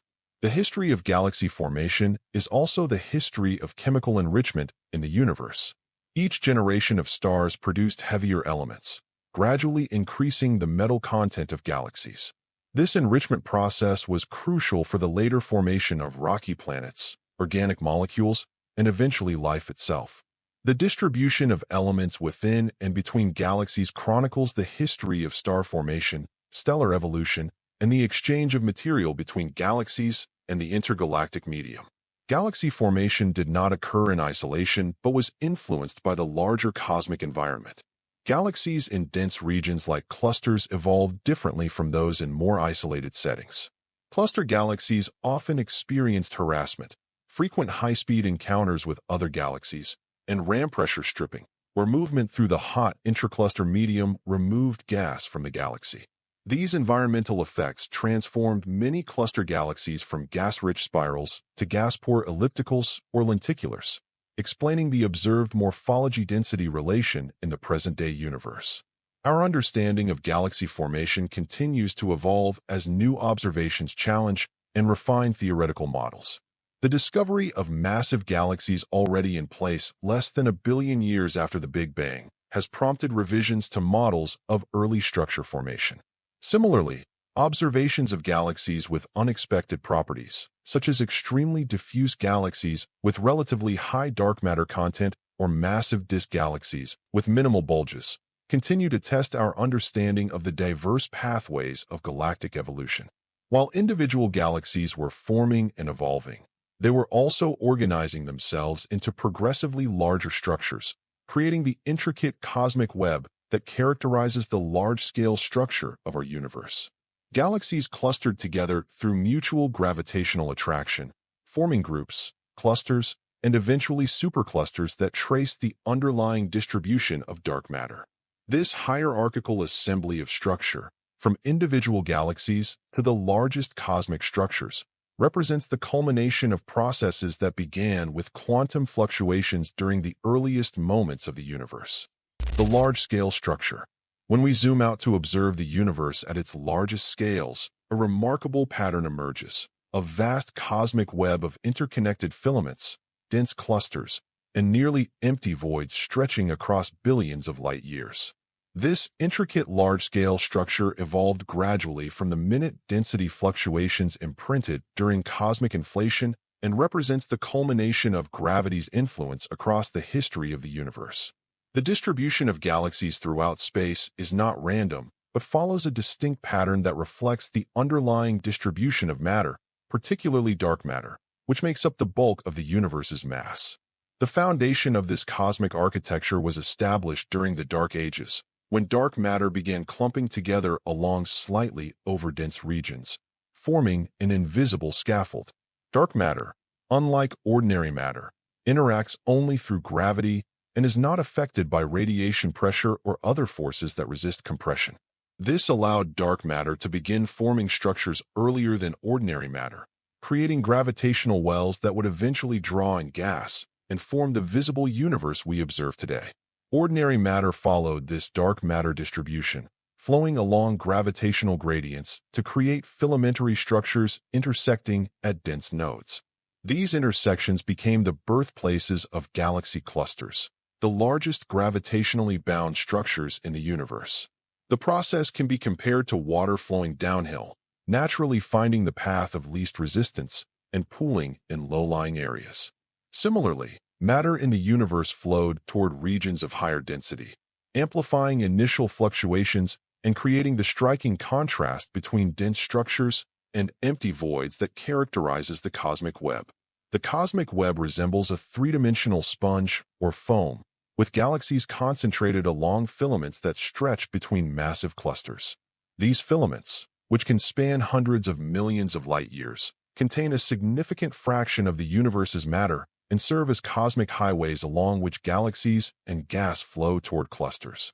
They appear as thin, thread-like structures in large-scale galaxy surveys, tracing the underlying dark matter distribution and connecting regions of high density. These filaments surround vast underdense regions called voids, enormous cosmic bubbles spanning hundreds of millions of light years that contain relatively few galaxies. Voids are not completely empty, but contain a diffuse distribution of matter at densities far below the cosmic average. Some voids span more than 150 million light years in diameter, large enough to contain thousands of galaxies if they had the average cosmic density. Instead, they might contain just a handful of isolated galaxies or small groups.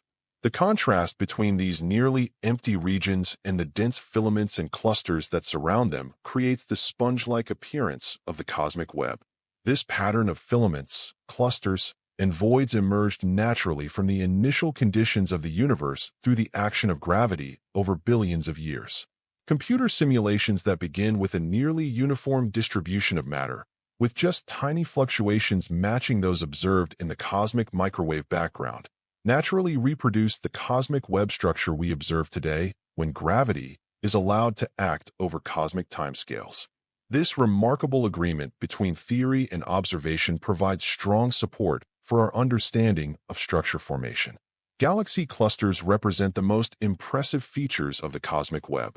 These gravitational behemoths contain hundreds or thousands of galaxies bound together by gravity, all swimming in a sea of hot intergalactic gas reaching temperatures of millions of degrees. The largest clusters can span 10 million light-years and contain mass equivalent to quadrillions of suns. The space between galaxies and clusters is not empty, but filled with an extremely hot, low-density plasma, called the intracluster medium, ICM. This gas, heated by gravitational compression and shocks from infalling material, emits X-rays that can be detected by space-based observatories like the Chandra X-ray Observatory and XMM Newton. Clusters grow through the continued accretion of galaxies and gas along filaments, as well as through mergers with other clusters. These mergers rank among the most energetic events in the universe since the Big Bang, releasing enormous amounts of energy as clusters collide at speeds of millions of miles per hour. Such collisions can disrupt the smooth distribution of the intracluster medium, creating shock waves and turbulence that can be observed in X-ray images. The bullet cluster, formed by the collision of two galaxy clusters, provides compelling evidence for the existence of dark matter, as the distribution of visible matter, observed through X-rays, became separated from the gravitational mass, detected through gravitational lensing during the collision. At the intersection of multiple filaments, we find cosmic structures of even greater scale, superclusters, which are loose associations of several galaxy clusters and groups spanning hundreds of millions of light-years. These enormous structures are not gravitationally bound, but are instead being pulled apart by the expansion of the universe. Nevertheless, they represent important features in the cosmic landscape, with each supercluster containing tens of thousands of galaxies organized into a complex hierarchy of groups and clusters. Our own Milky Way resides in the outskirts of the Laniakea supercluster, a vast structure containing approximately 100,000 galaxies. Laniakea, whose name means immense heaven in Hawaiian, spans about 520 million light-years and includes the Virgo cluster, the nearest major galaxy cluster to Earth. Mapping these massive structures requires sophisticated astronomical surveys that measure not only the positions of galaxies on the sky, but also their distances from Earth, allowing astronomers to reconstruct the three-dimensional distribution of matter in the local universe. The evolution of this large-scale structure continues today, driven by the relentless pull of gravity. Computer simulations reveal that in the distant future, the cosmic web will become increasingly pronounced, with matter concentrating more densely along filaments and clusters, while voids grow progressively emptier. However, this gravitational clustering is now competing with the accelerating expansion of the universe driven by dark energy. Structures that are already gravitationally bound, like galaxy clusters, will remain intact and continue to evolve. But the largest structures, superclusters and the cosmic web itself, will be stretched apart as the space between them expands at an ever-increasing rate. The distribution of matter on the largest scales provides crucial evidence for our theories of cosmology, particularly regarding the nature of dark matter and dark energy. Dark matter, which does not interact with light but exerts gravitational pull, was essential for structure formation in the early universe. Without dark matter, ordinary matter alone could not have formed structures as quickly as we observe. The detailed properties of the cosmic web, the sizes of voids, the thickness of filaments, the distribution of cluster masses, all depend sensitively on the properties of dark matter and provide constraints on theoretical models. Dark energy, meanwhile, works against gravity on the largest scales, accelerating the expansion of space between unbound structures and influencing the ultimate fate of the cosmic web. The balance between gravitational attraction and cosmic expansion determines how structure evolves over time. By measuring this evolution, for example, by studying how the abundance of galaxy clusters changes with cosmic time, astronomers can constrain the properties of dark energy and test theories of cosmic acceleration. Remarkably, when we map the distribution of galaxies across billions of light-years, we find it matches precisely the pattern of temperature fluctuations observed in the cosmic microwave background. These minute temperature variations represent the seeds from which all cosmic structure grew, providing a direct link between the conditions of the very early universe and the magnificent structures we observe today. The largest structures in the universe today were already encoded in the quantum fluctuations that occurred during the first moments after the Big Bang, then amplified by inflation to macroscopic scales.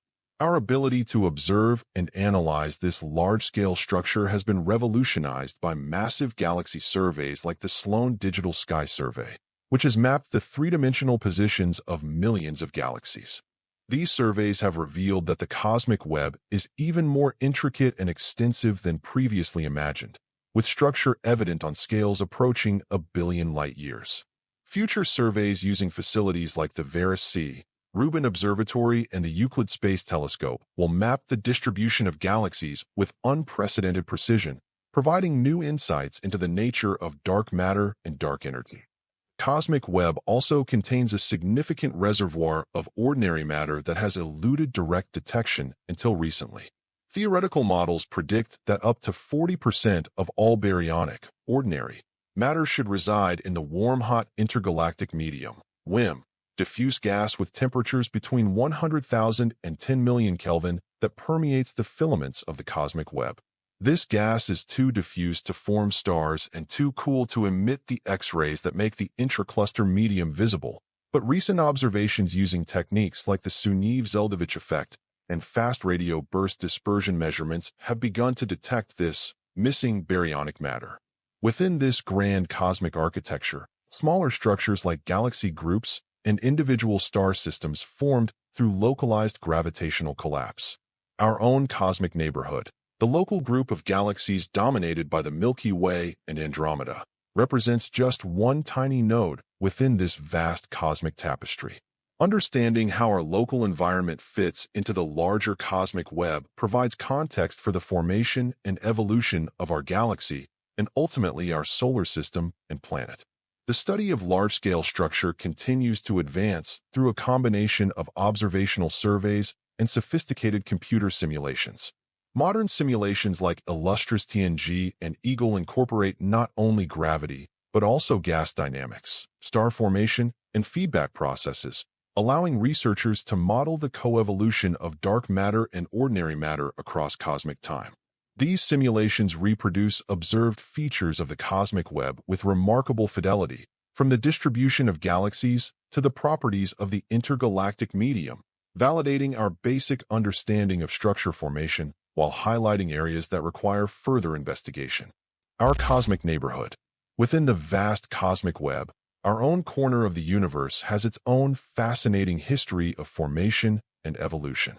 Our cosmic neighborhood is dominated by the local group, a collection of more than 54 galaxies bound together by gravity, with the Milky Way and Andromeda galaxies serving as the two largest members.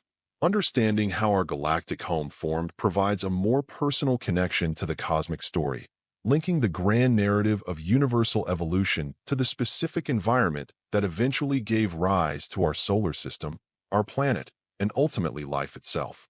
The local group spans approximately 10 million light-years in diameter and represents a typical small galaxy cluster within the larger cosmic web.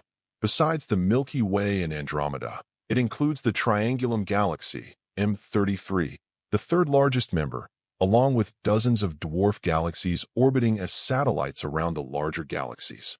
Most of these dwarf galaxies are small, irregular systems with relatively few stars, but they provide crucial insights into galaxy formation and evolution. Some, like the large and small Magellanic Clouds visible from the southern hemisphere, are relatively large and active dwarf galaxies undertaking complex orbital dances with their host galaxies. The local group itself is located on the outskirts of the Virgo supercluster, recently recognized as part of the even larger Laniakea supercluster. Our cosmic neighborhood is not near the center of any major concentration of galaxies, but instead resides in a relatively low-density region between major filaments of the cosmic web. This location has likely influenced the evolution of the local group, as it has experienced fewer major mergers and disturbances than galaxies in denser environments. The Milky Way began forming approximately 12.5 billion years ago, assembling hierarchically through the merger of multiple smaller proto-galaxies. These early merger events are preserved in the oldest stars of our galaxy, which are found primarily in the roughly spherical halo surrounding the galactic disk. These ancient stars, some nearly as old as the universe itself, contain very few elements heavier than helium, reflecting their formation from gas that had been only minimally enriched by previous generations of stars. Astronomers can reconstruct the assembly history of our galaxy by studying the chemical compositions, ages, and orbital properties of stars throughout the Milky Way. Stars that formed within the same ancestral protogalaxy share distinctive chemical signatures and similar orbital characteristics, allowing researchers to identify stellar populations that originated from specific merger events. This approach, sometimes called galactic archaeology, has revealed that our galaxy formed through a complex series of accretion events rather than through the smooth collapse of a single gas cloud. Over billions of years, gas settled into a rotating disk where star formation continued at a steady pace. This disk formation was driven by conservation of angular momentum. As gas collapsed toward the galactic center, its rotation prevented direct infall, causing it to settle into orbits around the center. Within this disk, the spiral arms that give our galaxy its characteristic appearance emerged. These spiral arms are not fixed structures, but rather density waves that move through the galactic disk, temporarily compressing gas and triggering bursts of star formation. Our galaxy evolved into the majestic spiral we inhabit today, containing approximately 200 billion stars arranged in a disk roughly 100,000 light-years in diameter. The Milky Way is not a simple disk, however, but a complex structure with multiple components. The thin disk, where most young stars and star-forming regions are located, is surrounded by a thicker disk of older stars. At the center lies a bulge of densely packed stars, and at the very core resides a supermassive black hole with a mass approximately 4 million times that of our Sun. Surrounding all these components is a diffuse halo of ancient stars and globular clusters, all embedded within an even larger halo of dark matter that extends far beyond the visible galaxy. Recent discoveries have revealed that the Milky Way experienced a significant collision with a dwarf galaxy called Gaia Enceladus approximately 8 to 10 billion years ago. This cosmic crash shook up our galaxy and contributed stars to its halo and thick disk. The evidence for this ancient merger comes from the Gaia Space Telescope, which has measured the positions and motions of more than 1 billion stars in our galaxy with unprecedented precision. Gaia data revealed distinct populations of stars with orbital properties that indicate they originated from outside our galaxy, providing a fossil record of this ancient collision. Even now, our galaxy is cannibalizing smaller satellite galaxies like the Sagittarius dwarf, whose stars are being gravitationally stripped and incorporated into the Milky Way. Long streams of stars stretch across our sky, marking the orbital paths of dwarf galaxies and star clusters that are being gradually dismembered by the Milky Way's gravitational pull. These stellar streams provide crucial information about the distribution of dark matter in our galaxy, as their shapes are influenced by the gravitational field through which they move. Looking ahead, the Milky Way is on a collision course with the Andromeda Galaxy, our largest neighbor in the local group. Currently, Andromeda is approximately 2.5 million light-years away, but it is moving toward us at about 110 kilometers per second. In approximately 4.5 billion years, the two galaxies will begin to merge, undergoing a complex dance of gravitational interaction that will dramatically reshape both systems. The collision will trigger bursts of star formation as gas clouds are compressed, while gravitational forces will distort the elegant spiral structures of both galaxies. Eventually, the two spirals will coalesce into a single, larger elliptical galaxy, sometimes called Milkomeda or Milkdromeda. Within this evolving galaxy, approximately 4.6 billion years ago, a relatively unremarkable cloud of gas and dust began to collapse in a spiral arm roughly 26,000 light-years from the galactic center. This collapsing cloud, enriched with heavy elements forged in previous generations of stars, formed our solar system. The composition of this cloud was crucial for the subsequent development of planets and eventually life. It contained elements created through various nucleosynthetic processes, hydrogen and helium from the Big Bang, carbon, oxygen, and other intermediate mass elements from the lives and deaths of numerous stars, and heavier elements like gold and uranium from rare, violent events like neutron star mergers and energetic supernovae. Most of the mass concentrated in the center to form the Sun, while the remaining material flattened into a protoplanetary disk due to conservation of angular momentum. Within this disk, dust particles collided and adhered to one another, gradually building up from microscopic specks to planetesimals and eventually to protoplanets. This process of accretion occurred more rapidly than previously thought, with recent evidence suggesting that the largest protoplanets formed within just a few million years after the solar nebula collapsed. The inner solar system was too warm for volatile compounds like water to condense, resulting in the formation of rocky terrestrial planets: Mercury, Venus, Earth, and Mars. In the cooler outer regions beyond the frost line, ice could form, allowing gas giants like Jupiter and Saturn and ice giants like Uranus and Neptune to accumulate massive gaseous envelopes around their solid cores. This segregation of planetary types based on temperature and composition is typical of many exoplanetary systems discovered around other stars, suggesting that our solar system formed through processes common throughout the galaxy. Earth formed roughly 4.5 billion years ago through this process of accretion. After its formation, our planet experienced a violent period of bombardment by leftover planetesimals and asteroids. This period, known as the Late Heavy Bombardment, may have been triggered by gravitational disturbances in the outer solar system as the giant planets migrated to their current orbits. These impacts delivered additional materials to Earth, potentially including significant quantities of water and organic compounds that would later prove essential for life. One particularly significant impact occurred when a Mars-sized body collided with the young Earth, ejecting material that would eventually coalesce to form our moon. This cataclysmic event, known as the Giant Impact or the Big Splash, profoundly influenced Earth's subsequent evolution. It likely determined Earth's final mass, set its initial rotation rate, and possibly tilted Earth's axis, giving us our seasons. The Moon itself has played a crucial role in Earth's history, stabilizing our planet's axial tilt and slowing its rotation through tidal interactions, creating conditions more favorable for the development of complex life. The early Earth was a hellish environment with a molten surface, constant volcanic activity, and an atmosphere devoid of oxygen.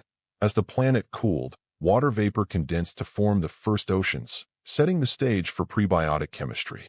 Yet within the first billion years of Earth's existence, somehow life emerged. Simple, single-celled organisms that would eventually transform our planet through photosynthesis, gradually filling the atmosphere with oxygen and setting the stage for the evolution of more complex life forms.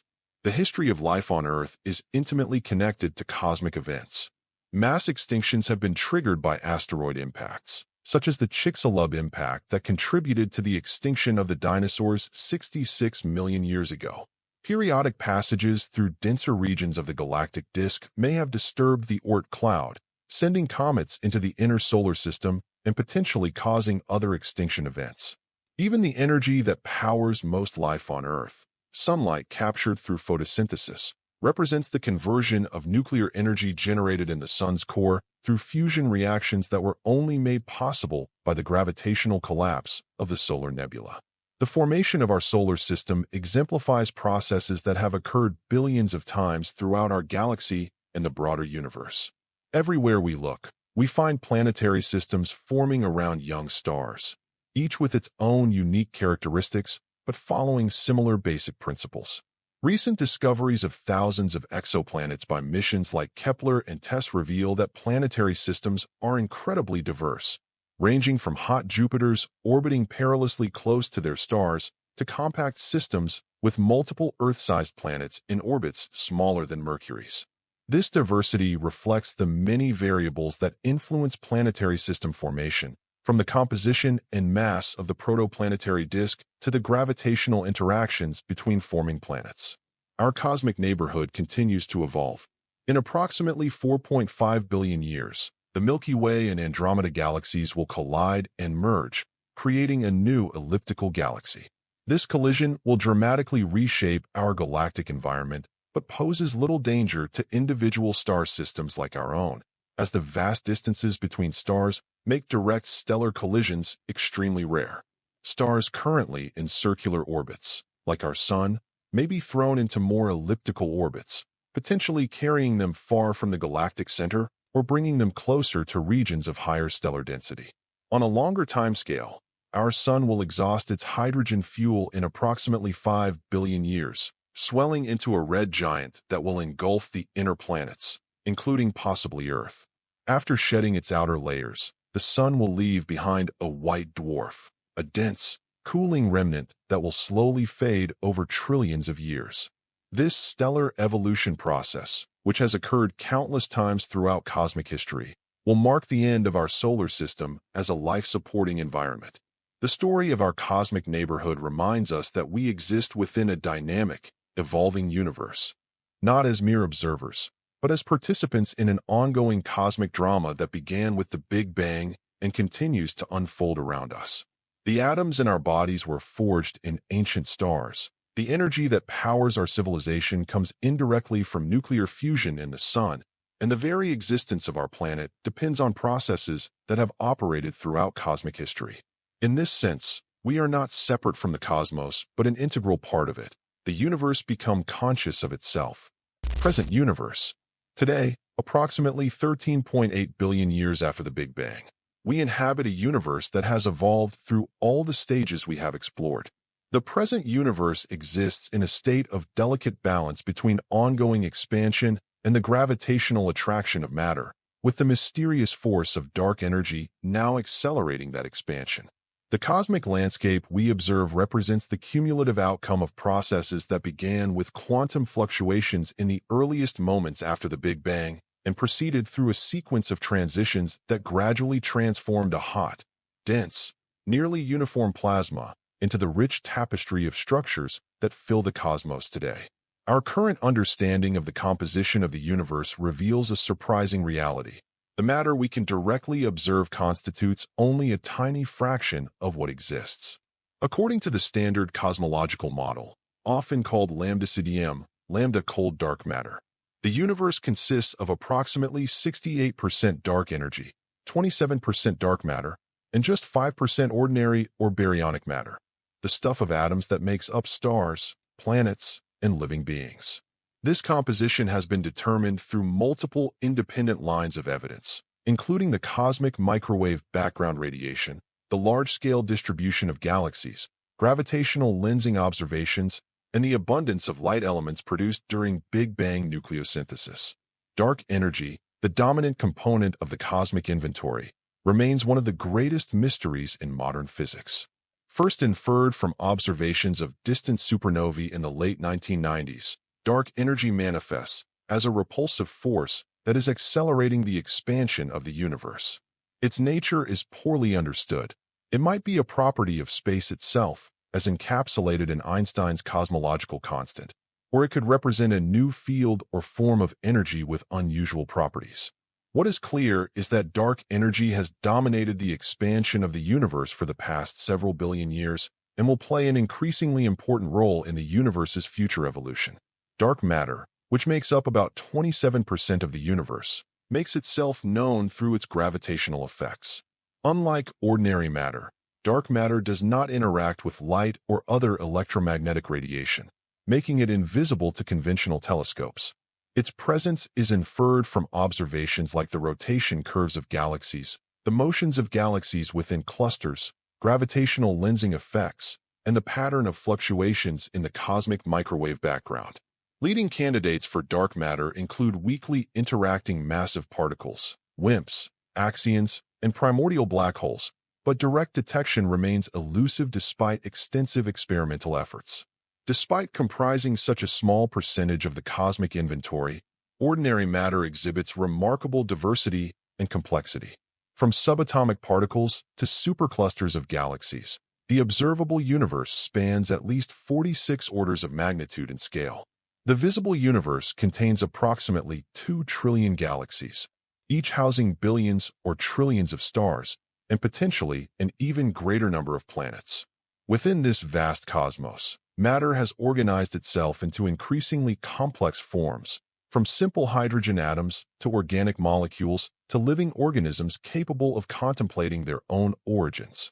The universe we observe today continues to evolve through various ongoing processes. Stars are still forming within dense molecular clouds, living out their life cycles and dying, sometimes catastrophically, as supernovae. Current estimates suggest that across the observable universe, approximately 7 new stars are born and 4 stars die each second. Over the next few billion years, this rate will gradually decline as galaxies exhaust their supplies of cold gas necessary for star formation. Galaxies continue to collide and merge, triggering bursts of star formation and reshaping their structures. These interactions can transform spiral galaxies into ellipticals, create peculiar irregular forms, or strengthen existing structures like bars and spiral arms. Our own Milky Way is currently in the process of merging with several smaller satellite galaxies, including the Sagittarius dwarf galaxy, whose stars are being gravitationally stripped and incorporated into our galaxy's disk and halo. Black holes at the centers of galaxies grow by accreting surrounding matter, occasionally flaring into activity as quasars or active galactic nuclei. These active phases can have profound effects on their host galaxies, potentially suppressing star formation by heating or expelling gas through powerful outflows. The interplay between black hole growth and galaxy evolution represents a crucial feedback mechanism that has shaped the evolution of galaxies throughout cosmic history. On the largest scales, the cosmic web continues to develop, with matter flowing along filaments toward clusters while voids grow progressively emptier. This ongoing evolution of structure occurs against the backdrop of cosmic expansion, which stretches the web itself. Structures that are gravitationally bound, like galaxy clusters, remain intact and continue to accrete material. But unbound structures, like superclusters, are being pulled apart by the accelerating expansion driven by dark energy. The present universe appears remarkably fine-tuned for complexity and life. The fundamental constants of nature, like the strength of gravity or the charge of an electron, seem precisely calibrated to allow for the formation of stable atoms, stars, and galaxies. Had these constants been slightly different, we might inhabit a universe without chemistry, without stars, or one that expanded or recollapsed too quickly for complex structures to develop. This apparent fine-tuning has led some to invoke the anthropic principle, the idea that we observe these particular physical laws precisely because they are the ones compatible with our existence as observers, or to speculate about multiverse scenarios where different regions or bubbles of the cosmos might have different physical laws. While our observations of the universe continue to grow more precise, significant mysteries remain. The nature of dark matter and dark energy, which together constitute 95% of the cosmic energy budget, remains one of the greatest unsolved problems in physics. The question of whether black holes preserve or destroy information continues to challenge our understanding of quantum mechanics and general relativity. The conditions that prevailed before cosmic inflation and the mechanism that triggered inflation itself remain speculative. And the ultimate fate of the universe depends on properties of dark energy that we have not yet been able to measure precisely. We can only directly observe the universe back to the moment of recombination, when the cosmic microwave background radiation was released. Earlier epochs remain hidden behind a wall of plasma, accessible only through theoretical modeling and indirect evidence. Gravitational waves might eventually provide a window into the earliest moments after the Big Bang, but detecting primordial gravitational waves remains a significant observational challenge. Our vision is also limited in space. We can only observe the observable universe, a spherical region with a diameter of approximately 93 billion light-years. This might seem paradoxical for a universe only 13.8 billion years old, but it reflects the ongoing expansion of space. Light from the most distant observable regions has traveled for 13.8 billion years to reach us, but during that time, cosmic expansion has increased the distance to those regions to roughly 46 billion light-years. Beyond this cosmic horizon lies more universe that we cannot see because light from those regions has not had sufficient time to reach us since the Big Bang. The total extent of the universe beyond the observable region remains unknown. It might be finite but unbounded, infinite, or even have a complex topology that connects distant regions in unexpected ways. Some inflationary models suggest that our observable universe might be just one bubble within a much larger multiverse, potentially with different physical laws operating in different regions. Our technological capabilities for observing the universe continue to advance, revealing new details and sometimes challenging our existing understanding. The James Webb Space Telescope, launched in 2021, can observe galaxies from the first few 100 million years after the Big Bang, potentially revealing how the first structures formed. The Vera C. Rubin Observatory, scheduled to begin operations in the mid-2020s, will survey the entire visible sky every few nights, discovering transient phenomena and mapping the distribution of dark matter through gravitational lensing effects. Gravitational wave observatories like LIGO, Virgo, and CAGRA are opening an entirely new window on the universe, detecting the ripples in space-time created by merging black holes and neutron stars. The present universe represents just one moment in an ongoing cosmic evolution. The universe we observe today is neither the beginning nor the end of the story, but rather a snapshot of a continuous process of change. The hydrogen in our oceans, the carbon in our bodies, the iron in our blood, and the oxygen we breathe all have cosmic origins, connecting us directly to the grand narrative of universal evolution. To complete our journey, we must look ahead to what current science suggests about the future trajectory of our universe, a future that will unfold over timescales far longer than the universe's already vast history. The future of the universe. As we project forward from our present vantage point, the future evolution of the universe unfolds before us across timescales that stretch the human imagination. Current cosmological models, based on observations of cosmic expansion and the influence of dark energy, suggest that the universe will continue to expand at an accelerating rate, never to recollapse. This scenario, often called the Big Freeze or heat death, presents a cosmic future that evolves through distinct phases over trillions of years, eventually reaching a state of maximum entropy and minimum free energy. However, other possibilities exist depending on the nature of dark energy and our understanding of fundamental physics. In the relatively near cosmic future, over the next few billion years, galaxies will continue to evolve through mergers and internal processes. Within our local group, the most significant upcoming event is the collision between the Milky Way and Andromeda galaxies. Currently separated by about 2.5 million light-years, these two massive spiral galaxies are moving toward each other at approximately 110 kilometers per second. Computer simulations indicate that the first close approach will occur in approximately 4.5 billion years, followed by several more passes before the galaxies finally merge completely. This merger will transform both spiral galaxies into a single elliptical galaxy, exhausting much of their gas and slowing the rate of new star formation. The collision will not be catastrophic for individual stars or planetary systems. The vast distances between stars make direct stellar collisions extremely rare. However, gravitational interactions will dramatically alter stellar orbits, potentially ejecting some stars into intergalactic space while drawing others toward the galactic center.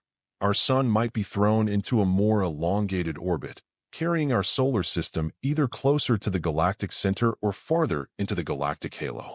Looking further ahead, in about 5 billion years, our Sun will exhaust the hydrogen in its core and expand into a red giant, engulfing the inner planets, including Earth. The Sun's luminosity will increase gradually over the next few billion years, raising Earth's temperature and potentially making our planet uninhabitable long before the red giant phase begins. During the red giant phase, the Sun will shed its outer layers, creating a beautiful planetary nebula visible to any observers who might exist in neighboring star systems. After this turbulent period, the Sun will spend eternity as a cooling white dwarf, a dense, Earth-sized remnant composed primarily of carbon and oxygen, slowly radiating away its remaining thermal energy over trillions of years. This stellar fate awaits most stars in the universe. Stars with masses similar to or less than our Sun eventually become white dwarfs, while slightly more massive stars explode as supernovae and leave behind neutron stars, incredibly dense objects where a teaspoon of material would weigh billions of tons. The most massive stars collapse into black holes after exhausting their nuclear fuel, creating gravitational wells so deep that not even light can escape their pull. Over the next 100 trillion years, star formation throughout the universe will gradually slow as galaxies exhaust their supply of gas. Already, the peak of cosmic star formation lies behind us. The universe formed stars most actively when it was about 3.5 billion years old, roughly 10 billion years ago. The rate has been declining ever since as the easily available cold gas needed for star formation is used up or heated by various processes. In the distant future, only the smallest and longest-lived stars will continue to shine, having fused only a fraction of their hydrogen over the eons. The last stars to form will be small red dwarfs, which burn their fuel so slowly that they can shine for trillions of years. A red dwarf with 10% the mass of our Sun might live for 10 trillion years, nearly 1,000 times longer than our Sun's total lifespan. These dim, reddish stars will become increasingly dominant as brighter, more massive stars complete their life cycles more quickly. Eventually, even the smallest red dwarfs will exhaust their fuel, leaving behind white dwarfs that will slowly cool and fade. Roughly 100 trillion years from now, the era of star formation will effectively end. The universe will enter what cosmologists call the degenerate era, characterized by objects that no longer generate energy through nuclear fusion. During this immensely long period, white dwarfs and neutron stars will slowly cool, their stored thermal energy radiating away into space. Even the longest-lived red dwarf stars will eventually exhaust their fuel and fade away.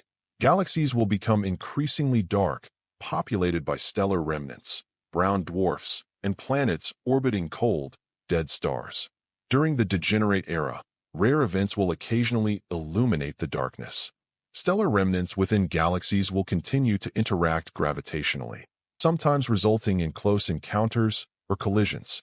The merger of two white dwarfs might temporarily reignite nuclear fusion, creating a Type I supernova that would briefly outshine all the remaining stars in its galaxy combined.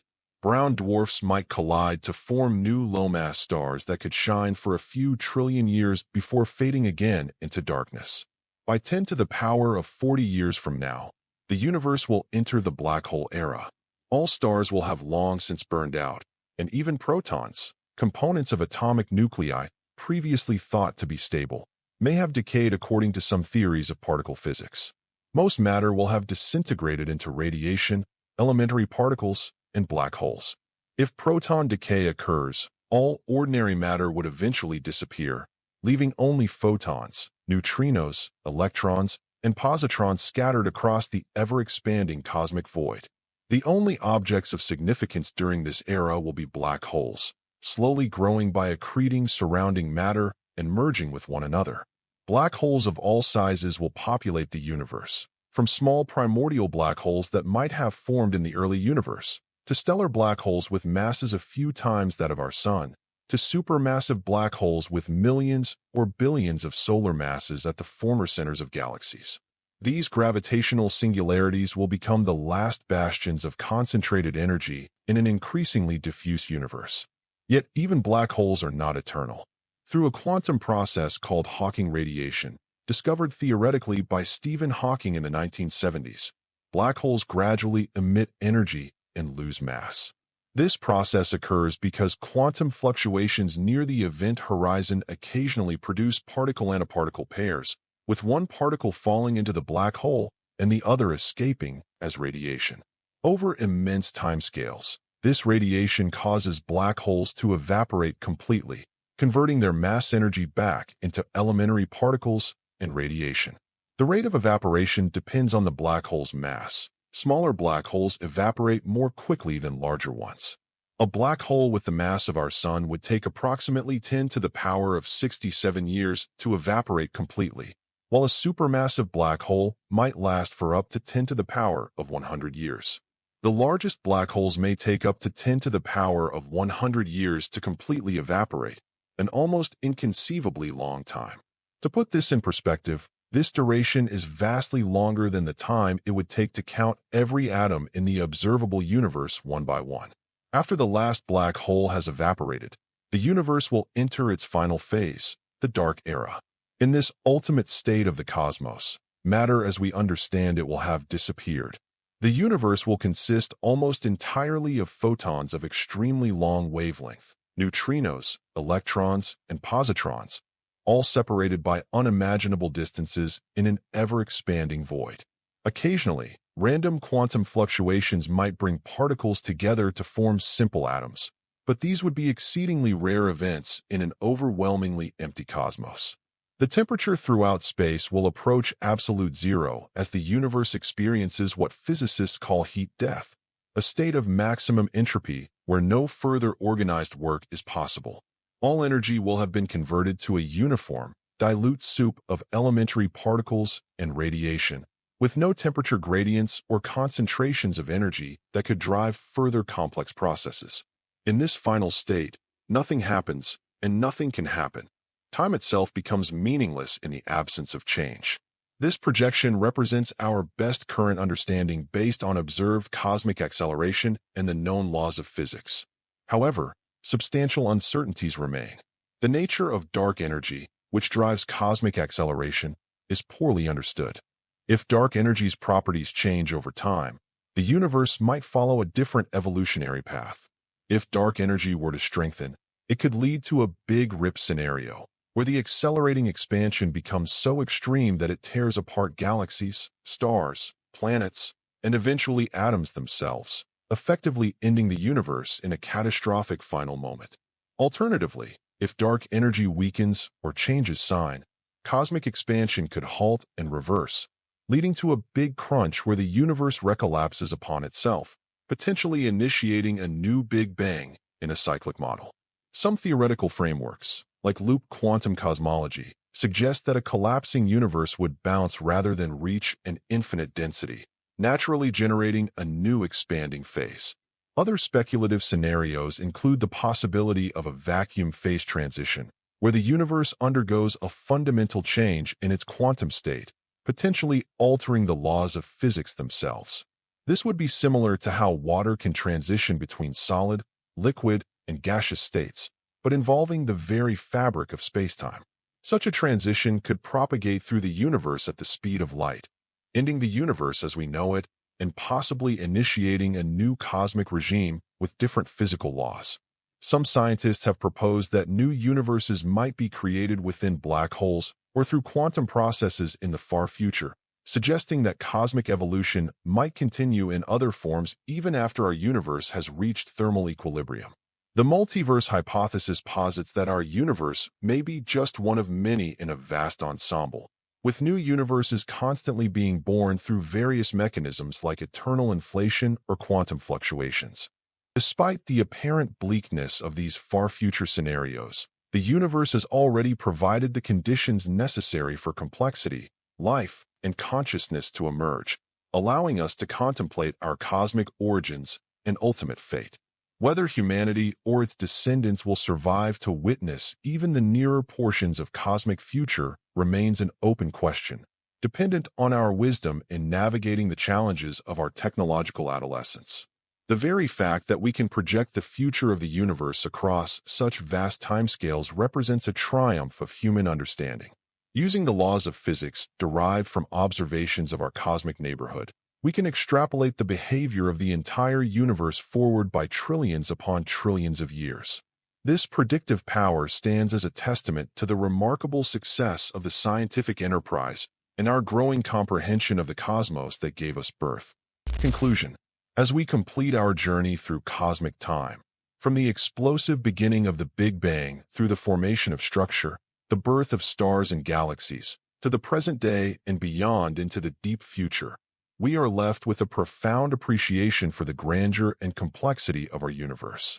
This cosmic story, pieced together through centuries of human inquiry and scientific investigation, represents one of the greatest achievements of human understanding, transforming our place in the cosmos from the center of all creation to participants in an ongoing cosmic drama of unfathomable scale and duration.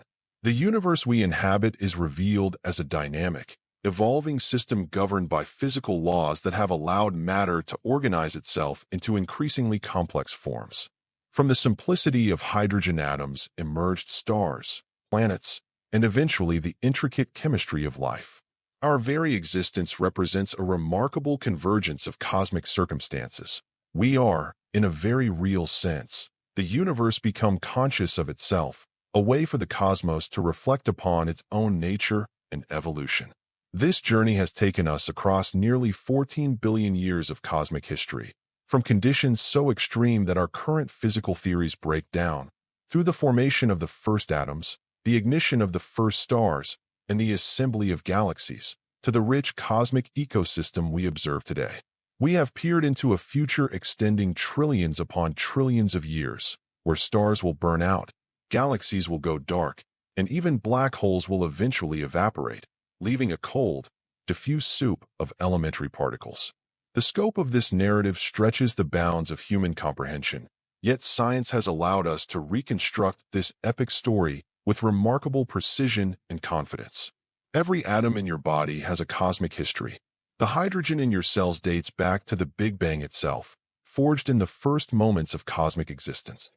Carbon, oxygen, nitrogen, and other elements essential to life were forged in the nuclear furnaces of ancient stars that exploded billions of years ago, scattering these vital elements across space before they were incorporated into new star systems, planets, and eventually living organisms. The iron in your blood was created in stellar explosions, the calcium in your bones in dying stars, the gold in jewelry through neutron star mergers. We are, quite literally, made of stardust, the recycled remnants of long-dead stars. When we look up at the night sky, we are gazing not just outward into space, but backward in time, seeing stars and galaxies as they existed thousands or millions or billions of years ago, their light only now reaching our eyes after journeys across the vast cosmic depths. The Andromeda Galaxy appears to us as it was 2.5 million years ago, when our hominin ancestors were just beginning to use stone tools. The light from distant quasars began its journey when the universe was less than a quarter of its current age. And the cosmic microwave background radiation shows us the universe as it appeared 380,000 years after the Big Bang, when the first atoms were forming. The story of the universe is still being written. Each new telescope, each space mission, each particle physics experiment adds details to our understanding, sometimes confirming existing theories and sometimes challenging us to revise our models. The discovery of cosmic acceleration in the late 1990s revealed dark energy, a component of the universe that had been completely unexpected. The detection of gravitational waves in 2015 opened an entirely new window on the cosmos, allowing us to observe phenomena invisible to traditional telescopes. Future discoveries will undoubtedly continue to refine and sometimes revolutionize our understanding of cosmic history.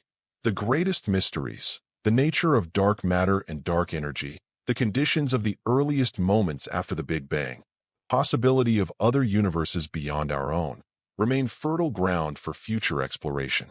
We may never have complete answers to all our questions about cosmic origins and destiny, but the ongoing quest for understanding drives scientific progress and represents one of humanity's noblest endeavors.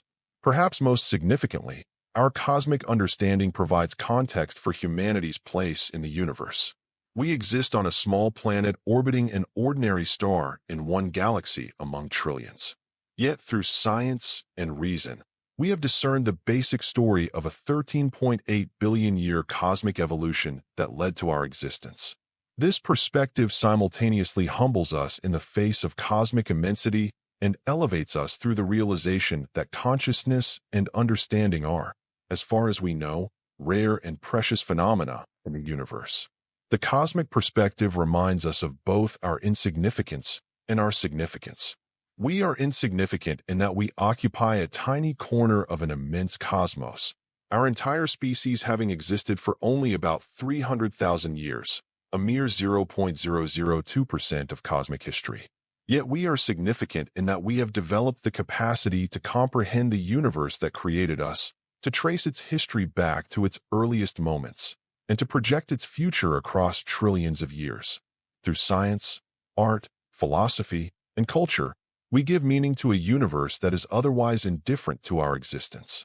As inheritors of this cosmic legacy and temporary custodians of a planet capable of supporting life, we bear responsibility for preserving the conditions that allow human civilization to flourish. Our growing cosmic awareness reminds us that we are connected to all things, bound by shared origins and governed by the same fundamental laws. The atoms in distant galaxies follow the same physics as atoms in our bodies. The light from the most distant quasars obeys the same principles as the light from a reading lamp. In this profound connectedness, we find both scientific truth and a source of meaning. Our cosmic journey puts our daily concerns into perspective while simultaneously highlighting the preciousness of our brief moment in cosmic history. It reminds us that despite our differences, all humans share a common cosmic heritage and future. It inspires us to work together to ensure that intelligence and consciousness can continue to illuminate a small corner of this vast universe for generations to come. Our journey through cosmic time ends where it began, with wonder at the extraordinary universe that created us and that we now strive to comprehend. From cosmic simplicity has emerged cosmic complexity, and with it, beings capable of contemplating their own origins. That may be the greatest wonder of all, that a universe governed by simple physical laws could, through their operation across billions of years, produce conscious beings capable of discovering those laws and reconstructing the story of their own creation.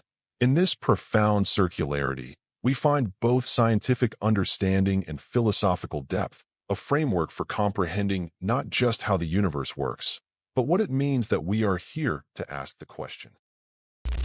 Thank you for spending this time with me. I hope you're feeling calm, peaceful, and ready for a beautiful night's rest. Remember, you are safe, you are loved, and you deserve deep, healing sleep. Until next time, sweet dreams.